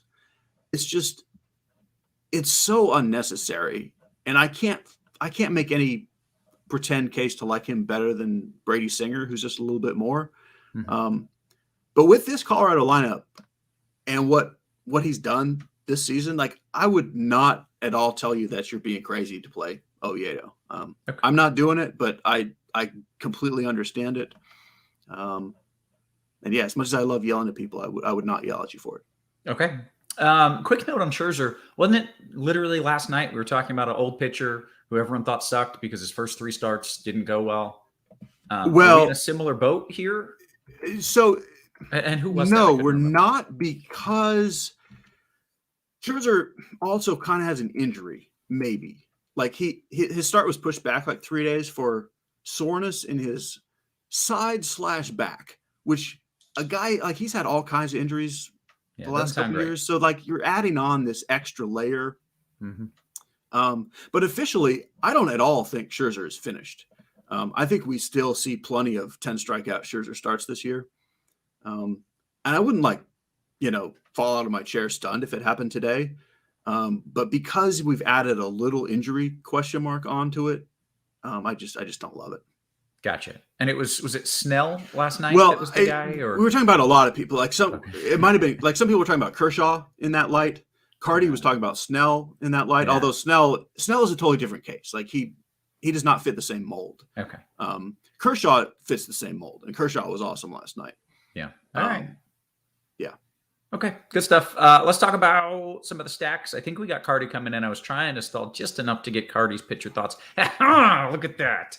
The magic of crunch time. Sorry, guys. You're good. We were just having a good old time, man. How are you? So let me give we're not going to say how are you to Carty. Let me, because I do want Carty's take on this. Let me narrow down the question and give it to Derek, since here you are. Yeah.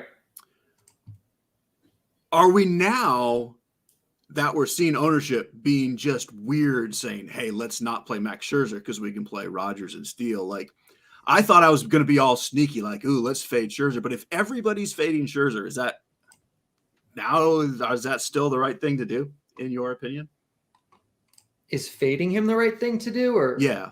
No, I mean, it looks like he's going to be, probably the 3rd highest owned pitcher on this slate behind Rogers and Steele, and a decent amount behind both. So I don't think you need to pay up for him in cash games, but in GPPs, he's Max Scherzer, and the Dodgers lineup is dealing with injuries and stuff right now. It's not like this is the super elite Dodgers lineup that we've seen, as recently as last year. The bat projection is 1, 2, 3, 4, 5, 6, 7, 8. The 9th best offense today. It's not like this is a star-studded offense by any means. So yeah, I think Scherzer's going to have a longer leash than either of these guys by a lot if he's pitching well. So the upside is, far and away the highest on the slate.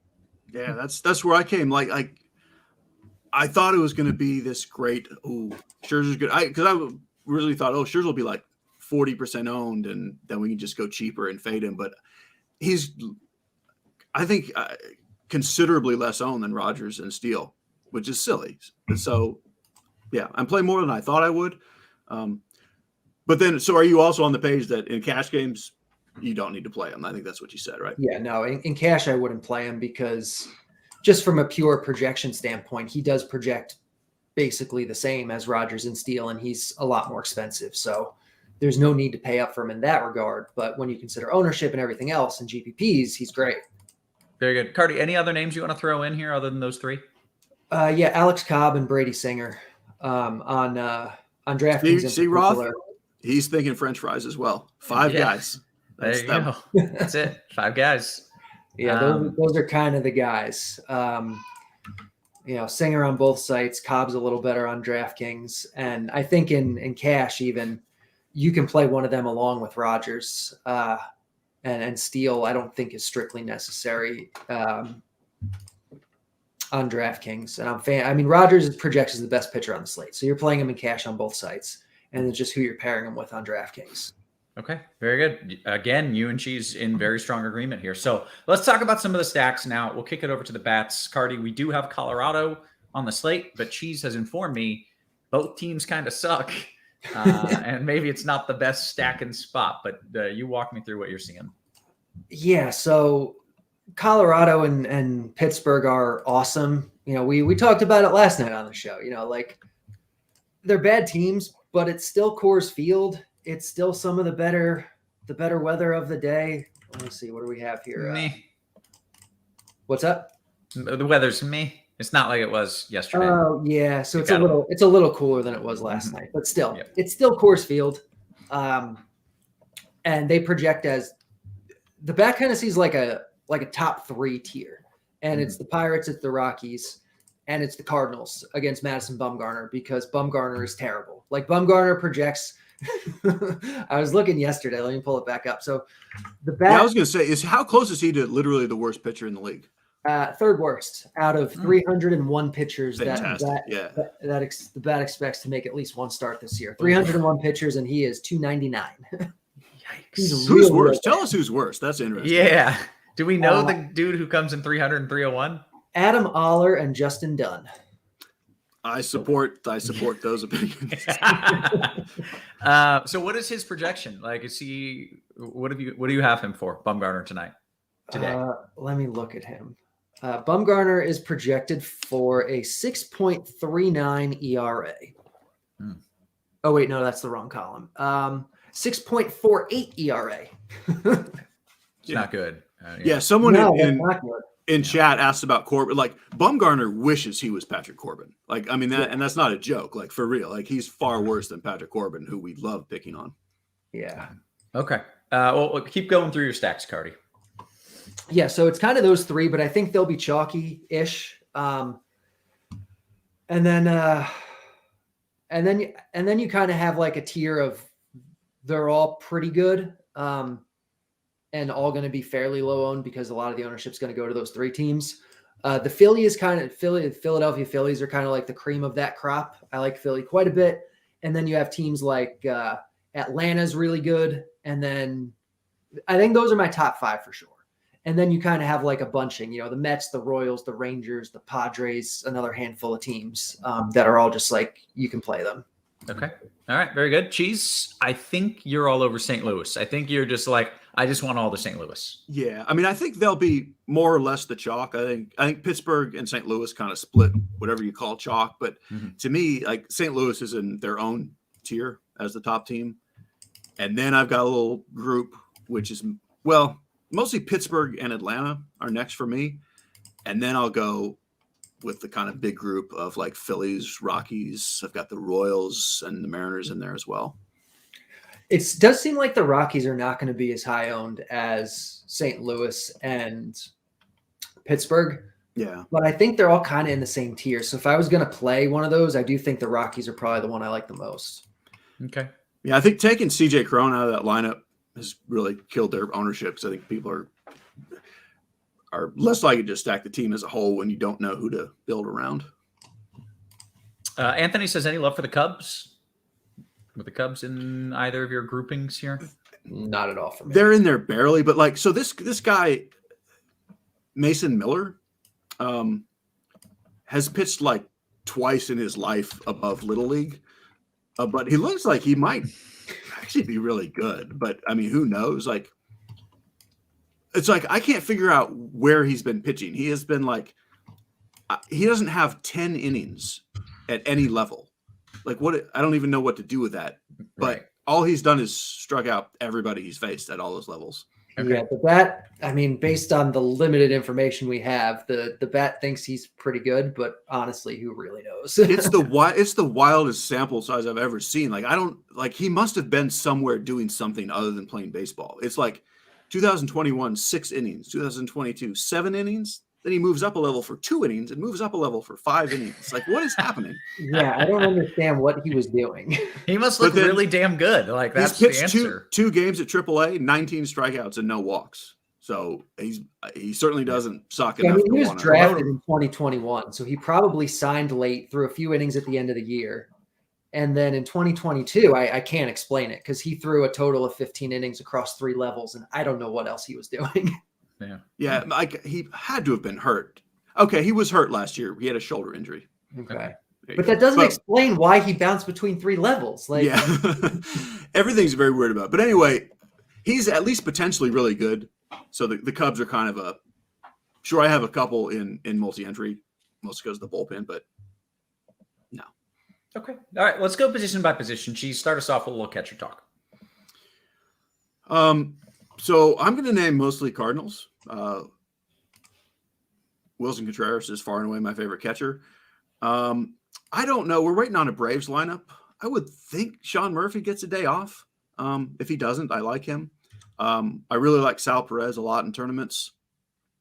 Real Muto's also fine to pay up to be different. Cheap, we have a minimum salary Cardinal who I'm going to like. And then I like, if Francisco Alvarez is starting for the Mets, I like him. And if Tom Murphy is starting for the Mariners, I like him. So pending lineups, we have some cheap guys later. Okay. Quick rewind here. If this pitcher might be really good, can we play him in GPPs? No, because he's not on he doesn't exist. Oh, that's frustrating. Okay. Carty, catcher. Yeah, Wilson Contreras is like easily the top one, and he will be chalky. People will play him, but he has a platoon advantage against Bumgarner, and as we've established, Bumgarner is a bum. So Wilson Contreras, awesome, one of the best hitting catchers in baseball, and he's way underpriced. I don't think you have to do anything else in cash games, and even on FanDuel, I mentioned him last night as like an off the wall kind of thing, and I think he hit home run. He's 2.4K, and he projects better than all but 2 first basemen on this slate. And so you should be playing him on FanDuel also, because that's just a silly price for a guy as good as he is in this matchup, even though he's a catcher. Yeah. And then it's guys in stacks, like Cheese said. You got to wait for lineups and stuff. But to confirm, so Murphy is in for Atlanta, so you Okay. do want him in your stacks. Yeah, for sure. Okay. First base, Carty. Paul Goldschmidt. We're going to talk a lot about St. Louis today, I'm sure. But Paul Goldschmidt is the top guy because he's another really, really good righty against Madison Bumgarner. And then you have guys for your stacks. You have your Matt Olson. You have your Pete Alonsos, your Nate Laus, that kind of thing. Again, on FanDuel, you can play Goldschmidt, but I think you're fine playing Wilson Contreras instead, or playing both since you have the utility spot. In GBPs, I really like Freddie Freeman. Scherzer's not going to be like that chalk guy, but you're still going to get a little leverage off of him. And Scherzer struggles with lefty power, and Freddie Freeman is one of the best lefties in baseball. So I'm good with playing Freeman in GPPs as a low owned guy who he even just projects really well, and he's not gonna have any ownership. Okay. Cheese first. Before I tell you my plays, I do want to give a special shout out to my favorite comment of all time from the YouTube chat from TJ waiting for the Spidey Bombs. Only those who played Brad Keller last night can see the Braves lineup because he pointed out that Murphy's in. That is fantastic. Anyhow, so at first base, obviously Goldschmidt. Yeah, just play Paul Goldschmidt. But Matt Olson and Pete Alonso and kind of Freddie Freeman are also made. Like, I could make the argument that those are my 4 favorite plays on the whole slate at any position. So I actually even have as goofy a lineup as Cardinals stacks without Goldschmidt, with Olson or Alonso, just because I like all 9 players for the Cardinals. Mm-hmm. And even though Goldschmidt's the best one, like, what if he just gets walked? And then I can get 2 homers from Alonso or Olson instead. But it's a great spend up position because they're awesome. Agree with what Carty said on FanDuel with Contreras. They're just not moving his price up, and 24 is pretty great. I would rather not save money at first. Okay, very good. Second base. Love second base as always, Kevin. It's so glorious. No. So this is the one place you will get some Rockies ownership with Ryan McMahon, mostly on FanDuel, where he's 3,200. I prefer Ozzie Albies over McMahon. He'll be my go-to. He's good. He plays for the Braves. You could also do Mike Moustakas if you really want to on FanDuel for 2,700. I don't really want to. I'm just saying that you could. I don't really want to. Yeah. I would actually play Rodolfo Castro ahead of Moose if you're doing a random course field guy.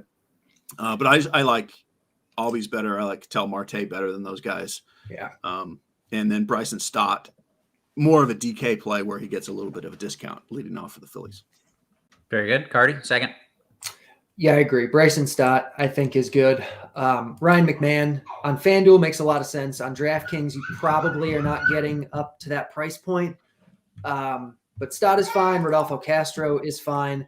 On DraftKings, I think you can honestly just punt this position because there's so many good guys at other positions that you want to pay for that, like, if you just want to punt it with Mark Mathias batting 7th for Pittsburgh in Coors at 2.5K, or if you want to play Taylor Motter, batting 8th in that St. Louis lineup for 2.4, like that kind of thing, I think is totally fine on DraftKings because, as Cheese kind of alluded to, second base sucks always. It does. But Ketel Marte on FanDuel, Rodolfo Castro on FanDuel, Javi Baez in GPPs as like a home run shot like that. That's kind of what you're doing, I think. Okay, take me to third base, Carty. So unlike second base, third base actually has quite a lot of players to like. Brian Hayes is going to be, assuming we still don't have a Pittsburgh lineup yet, right? Only TJ would know. Oh no, it's in. Hayes is lead off. Yep, he's leading off. So Brian Hayes is the top guy. I think you play him in cash games, but there are so many other good guys to play. Jose Ramirez is in a really good spot. Austin Riley is in a good spot. Obviously, Arenado in that St. Louis lineup. You have the Mike Moustakas thing for 2.9 on DraftKings if you want to do that. You have Nick Maton hitting leadoff for Detroit for 2.8K. Potentially, Brett Beatty's going to be in the lineup for the Mets today. There's a lot to like at basically every price point here. Except the Mets just came in as well. Yeah, he's hitting 7th. Yeah, so maybe not quite so much in the mid-range. Eugenio Suarez, though, against a lefty, you have a home run shot with him. So there's a lot you can do, but I think it's Hayes as the clear top guy. Very good. Cheese, I'm dropping my Roth bomb cyclone right now. Arenado's going yard. He is. You're not wrong. Lefty-righty matchup. He's got the platoon advantage, as Carty likes to say. Winds are blowing out to left, so if he were to pull the ball, it would be going out to left as a right-handed batter. He's against Bumgarner, and he sucks. He's going to hit a home run. So well done. Congrats. Thank and congrats on the theoretical winnings from that over as Thank well. you. I'm killing it. All right. Cheese, what do you like at third? Okay. Yeah. I do not like Brian Hayes, one teeny little iota in tournaments, just because he's Brian Hayes, which means he is not Jose Ramirez, Austin Riley, or Nolan Arenado. Mm-hmm. He's not Eugenio Suarez either. I'm not even sure he's Brett Beatty. He is, but this is where I don't want to play a chalky Pittsburgh guy just because. But certainly in cash games, yeah, you would just play Hayes. He's cheap. He's leading off at Coors Field. That's great. But I really do like spending up and or the occasional full punt. I rank them Riley, Arenado kind of, and Jose Ramirez, I guess, as a top 3. And then a little drop to Suarez. And then Manny Machado will be completely forgotten, as will Max Muncy. And I think they're both just, you got to have a little of them every day. Yeah. All right. Take me short. I think this is where you lean towards punting on DK. FanDuel, you don't have to because Bobby Witt's only 3,100 and Edmonds only 2,600. And that's pretty much your pool. Like, you might do something different. I kind of like Willy Adames. Certainly play Trey Turner. You could even play Jerson Profar, but I think Witt and Edmund are just so cheap. I think that's who you're playing on FanDuel. The TK side, I think Edmund is more chalky than Rodolfo Castro, and I certainly like Edmund considerably more. And if I'm playing a random Coors Field thing just because, I'd rather just go to a pure minimum salary Trejo because he's 2K, and if he gets a 0, nobody really cares. But other than Edmund, I have a lot of Witt and Adames in the kind of upper mid tier. Okay. Quick note from Dean here in the chat that our boy Mookie Boots is not in the Dodgers lineup. Who was pitching against them? That's Max Scherzer. Is that lineup out? Let's see who is, because that lineup's not out yet, is it? I mean, I think Dean just said it came out.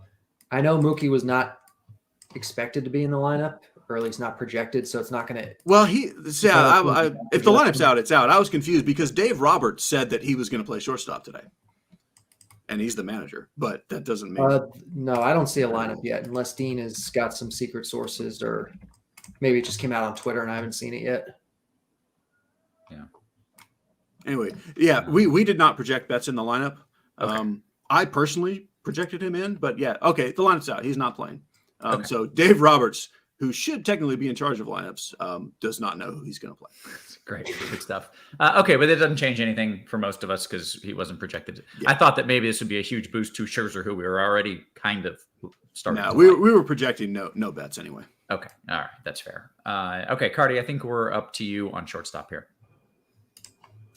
Literally everything she said. Like, I have nothing else to add. Okay. Can you review it for people who maybe were just reading chat? Yeah. Bobby Witt and Tommy Edman on Fanduel are both way too cheap. You're playing one of them, probably Edman. On DraftKings, Edman's a lot cheaper than Witt, so I think you just play Edman. If you want to go down, you can. I mean, Edman's better than Rodolfo Castro. So in cash, you're just playing Edman. In GPPs, Castro is probably not good enough in a chalky lineup to really warrant consideration. If you want to go all the way down and save money, Alan Trejo for 2K and Coors is the way to do it. And that's the position. You can take shots on Willie Adames for power or that kind of thing. But otherwise, you can take a shot on Lindor against Syndergaard, hope he steals 6 bases, which is always on the table for anybody against Syndergaard. But really, that's kind of it. Okay. All right. Take me to the outfield. By the way, TJ dropping his Spidey bombs in the chat. We'll try to get it up right there. There it is. Right there. Take us to the outfield.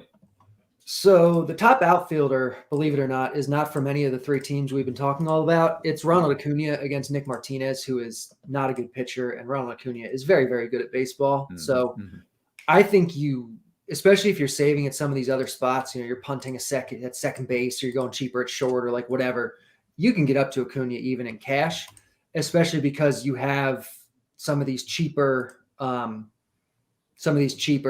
what's it called, Coors guys.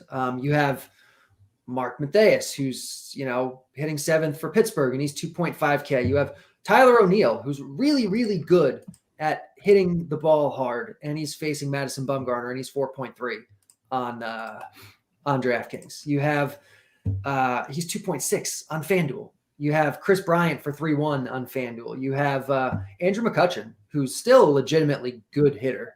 He's expensive on DraftKings, but still probably worth it. And he's 3.6 on FanDuel, which is pretty reasonable. So all those type of guys, I like. Starling Marte against Syndergaard with the stolen base potential, I like.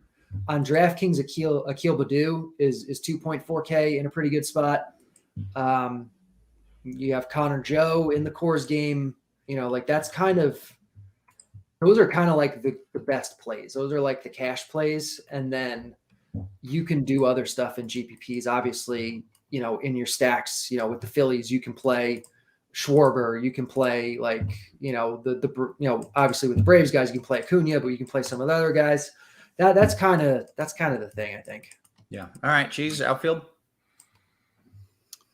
That is kind of the thing. That was a good way to say it. It's just kind of the things are kind of what the things are. Basically, on FanDuel, you can play just straight up superstars everywhere. Like Schwarber's 3,200, O'Neill's 2,600. He's not a superstar, but in this matchup against Bumgarner, he is. Mm-hmm. And it makes it not that hard to spend way up for Acuna. Or if you prefer Julio Rodriguez or Brian Reynolds or something, great. Teoscar Hernandez, 2,900 on FanDuel is another one of those just too cheap, you can play someone great. You don't need to play any nonsense in the outfield on the FanDuel side. Whereas on the DK side, at some point you do need some nonsense, which depending on your definition of where the salary starts for nonsense, like Jordan Walker and Dylan Carlson are great plays, but they're over 3K, which you still need something cheaper than that. Carty mentioned Akil who? Akil Badu, 2,400 is fine. I like Franmil Reyes for 2,700. Let me recheck this Braves lineup now. Do we have Rosario in there? Yeah, Rosario and Hilliard, super cheap. So at some point, one of those guys is going to need to show up in your lineups to make everything else work. And that's kind of what you have. Okay, very good. Let's get to some QQs. We might hang around until lock. We might not. Depends if we have some good questions coming in. If they dry out, we will bounce out of here. I did get a question. Bragona says, hey, can we start the questions with Cheese explaining the term all get out? By the way, make sure you're hitting that thumbs up, this like button. This free content from two of the sharpest minds in the biz. So make sure you're hitting that thumbs up for us. Cheese, what does that mean, all get out? Yeah, I mean, I legitimately wish that I knew what it means, but I love it. Like, it's as good a statement as all get out, really. And I think that pretty much explains it. It does, yeah. And it suits you, like that phrase. It suits you, Cheese. Thank you. Yeah. Hey, make sure you're signed up for the FanDuel Sportsbook if you're in a legal sports betting state. Take advantage of their awesome bonus offer. New customers bet $5. You get $150 in bonus bets. Terms and conditions do apply. Make sure you are checking that one out. Got a few QQs coming in. FanDuel tournaments. Carty, I'm coming to you. Wilson Contreras and Olsen, or Goldie and Sean Murphy? I mean, you're not really going to get low ownership on any of that, but I mean, you really are fine either way. I think Wilson Contreras Olsen is the better combo, but what do you think? They'll probably be a little higher on Cheese. I don't know. You're fine either way. Yeah, but it's close enough. I wouldn't base it on ownership. Yeah. So Wilson Contreras and Olsen. Okay. And it never hit me until just then when you asked that question that Sean Murphy is also the good doctor, and I now like him way better. I don't know if you watched that show, The Good Doctor. I've seen the promos for it. Great show. Like the teenage doctor, like the Doogie Howser 2.0. Yeah. He's no Doogie Howser. Let's not be ridiculous. Doogie Howser is an all-time great. But anyhow, yeah, I do like Sean Murphy in multiple ways. All right. FanDuel Cash, Cheese. Reynolds, Bryant, or O'Neal Acuna? I'm definitely going not the Coors Field side, and getting Acuna in there. Yeah, normally I side on the Coors with Cash, but I would go the other way today. Okay. Steve says, I was just watching the D-backs pregame show, and the analysts sound really somber about sending Bumgarner out there today. As they should. That's not great. That's funny. I'm kind of surprised that he's still out. Like, he doesn't need to be pitching. Like, he knows he's not good. Yeah. Like, I'm really surprised he came back this year, honestly. But if he gets shelled again, I mean, are we getting to the point where they're just that's the thing. I don't know that because they're not. I'm not sure that they're a team that would send down. Like, I think they have too much respect for him. Like, I'm not sure they would do anything about it. Like, well, you just talk to him in private. You just say, like, "Hey, bud, you got to your back's hurting." Yeah, like if he was on a good team that was playing where every game mattered, I think they might just have to tell him, "Hey, you're done." But I don't think he'll be on a team like that, Cheese. Yeah, that's why I guess he's not on a good team. Yeah, because they would know. Thoughts on a Ranger stack? Anybody like the Rangers from Anthony? Anybody? Yeah, I think Rangers are totally viable today. No, very good. FanDuel GPP, do you hear the blues music? Tell me how much you love jazz today. I have no idea what that means. Cheese, you. So I will say, I don't have one player from that game anywhere in any lineup, and I have a lot of lineups. If I was going to play one player from that game, it would absolutely be Jazz Chisholm. And it's fine if he's in your pool, but like, there's enough games that are great that I just crossed that one off the list. Okay, I legitimately thought that was a music question. So I good did job. too. I'm getting waiting to for Cheese to give his take on jazz music, and he starts talking about players. I was confused Yeah. for a second. When he was like, I don't have anyone in that game, I was like, what the hell are you talking about? This is a musical question. Okay, that makes sense. Way to decipher that. Any love for Bradish versus Wash today? So that's the night slate. So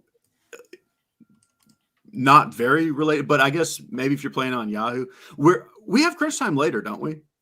As far as I know, we're both on against So Matt, we'll right? talk about him later for the slate. But looking ahead, if you're talking all day slate, I don't like him at all. Mhm. If you're talking night slate, though, yeah, he's going to like show up. a lock, yeah. Yeah. All right. DK Cash question, Cheese. If I'm playing Rogers, is Steele worth the sacrifice of bats necessary to make it work? More often than not, I have ended up going with a cheaper SP2 in that scenario. You can do it either way. It depends what you want to play. But for the most part, I prefer spending a little more on the bats and just playing a Singer or a Cobb to make that work. Okay. Steve O says, could you do a once over on a guy named Chuck Morton? He has the most generous pitcher's ump in baseball, and his ownership is coming in at nothing. Carty, Cheese, any Chuck Nasty? Yeah, he does have a good ump. Murphy's a good framer, but he's facing the Padres. He's not like a huge strikeout guy. I think he's fine, but I don't think he's necessary, especially since you have guys that are cheaper and better. Like, I'd rather just play Cobb or Singer. But if you want to have, like, you can sprinkle him in for sure. Okay. Greatness says, Brady Singer okay in a FanDuel GPP? And I'm looking at the game logs and statistics. This guy stinks. Well, you must only be looking at this year, because last year I think they Yeah. were pretty good. Everyone was pretty excited about him coming into this season. Probably. And even this year, I just want to say, like, I'm not sure that last game was bad. He allowed like 8 runs and 4 homers. So does that mean he sucks? Well, he struck out 8 Braves with no walks too, and it was the Braves. And last year he was awesome. I think he's really good. Yeah, I like him today. Wow. Okay. Looking beyond the box score. Very good. One more Turnbull. Just totally unnecessary on this slate. Yeah, I don't know why you'd play him personally. All right. We're going to take 3 more questions and bounce here because that's pretty much all we've got. Red Psych Sport says, DK single entry, Carty Rogers with the Detroit 3-man or way down at pitcher with the St. Louis 3-man? I mean, it depends what way down means. Yeah. Like if you can do it with like Singer, I think that's fine, and that'll probably make you pretty different. But it really depends who you're talking about. Like if you're talking, you need to go down to like Jake Woodford or Madison Bumgarner or something like that. Like then I'll pass. Yeah. All right. All right. A few more questions coming in, so maybe we'll stick around a little longer. Chai says Oviedo and Max or Steele and Singer. Oviedo and Max. Or You can't play Oviedo. You can't do it. Still Singer's a good combo. Okay. For cash, Ryan or Max? Ryan or Max? That's a weird question. I think people are starting to mix in the night slate where Joe Ryan is pitching. I assume that's what that means. And I haven't compared the slates at all because they're totally different. I guess on Yahoo, maybe they're both on the same slate. I like Joe Ryan, if that's what we're talking about. Yeah. But I have not compared them because I'm not playing them on the same slate anywhere. The bet thinks Scherzer is way better. Okay. DK single entry, Alonso Freeman or I'm sorry. Beep, beep, boop. Olsen Freeman or Alonso? DK single entry, Olsen Freeman. I mean, the or answer, Alonso? quite honestly, is a simple yes, because they're all kind of sneaky after Goldschmidt. Mm-hmm. I guess I'll go Olsen 1, Alonso 2, Freeman 3. But I mean, just absolutely yes is the answer. Okay. I believe it's Steve in the chat who says Cal Quantrill. Any Quantrill? On FanDuel, where he's 7K, I think Quantrill is certainly fine. On DraftKings, he's 8.3. I'm less interested. Okay. Cheese, you do not have any Quantrill. You only have 5 dudes. Nah, I just can't get there. Yeah. All right. Ball says DK Cash, Cheese, Carroll, or Kana Joe. I like Carroll. Okay. Very good. I like that we have caught up on all the questions officially now. And I think with that, we can bounce on out of here. You mentioned we're probably going to be back tonight. There's a lot of these crunch times now. So, Cheese, yes. I think so. It's a 4-game slate, but I think there's a show. I'll be here. And if you guys want to be here, I'll be here. Yeah. It's We'll on see the what happens. schedule. So unless it was a mistake, Yeah. we're on tonight. All It's right. no mistake. We will be here talking like a crazy, weirdly too much about Mackenzie Gore and Kyle Bradish. So show Yeah. up for that. Okay. We can make that show a little shorter. I'd be on board with that. All right. For Cheese and for Carty and for our wonderful production team, always working hard behind the scenes. Guys, we appreciate you. We love you. Hit that thumbs up on your way out. You have been crushed.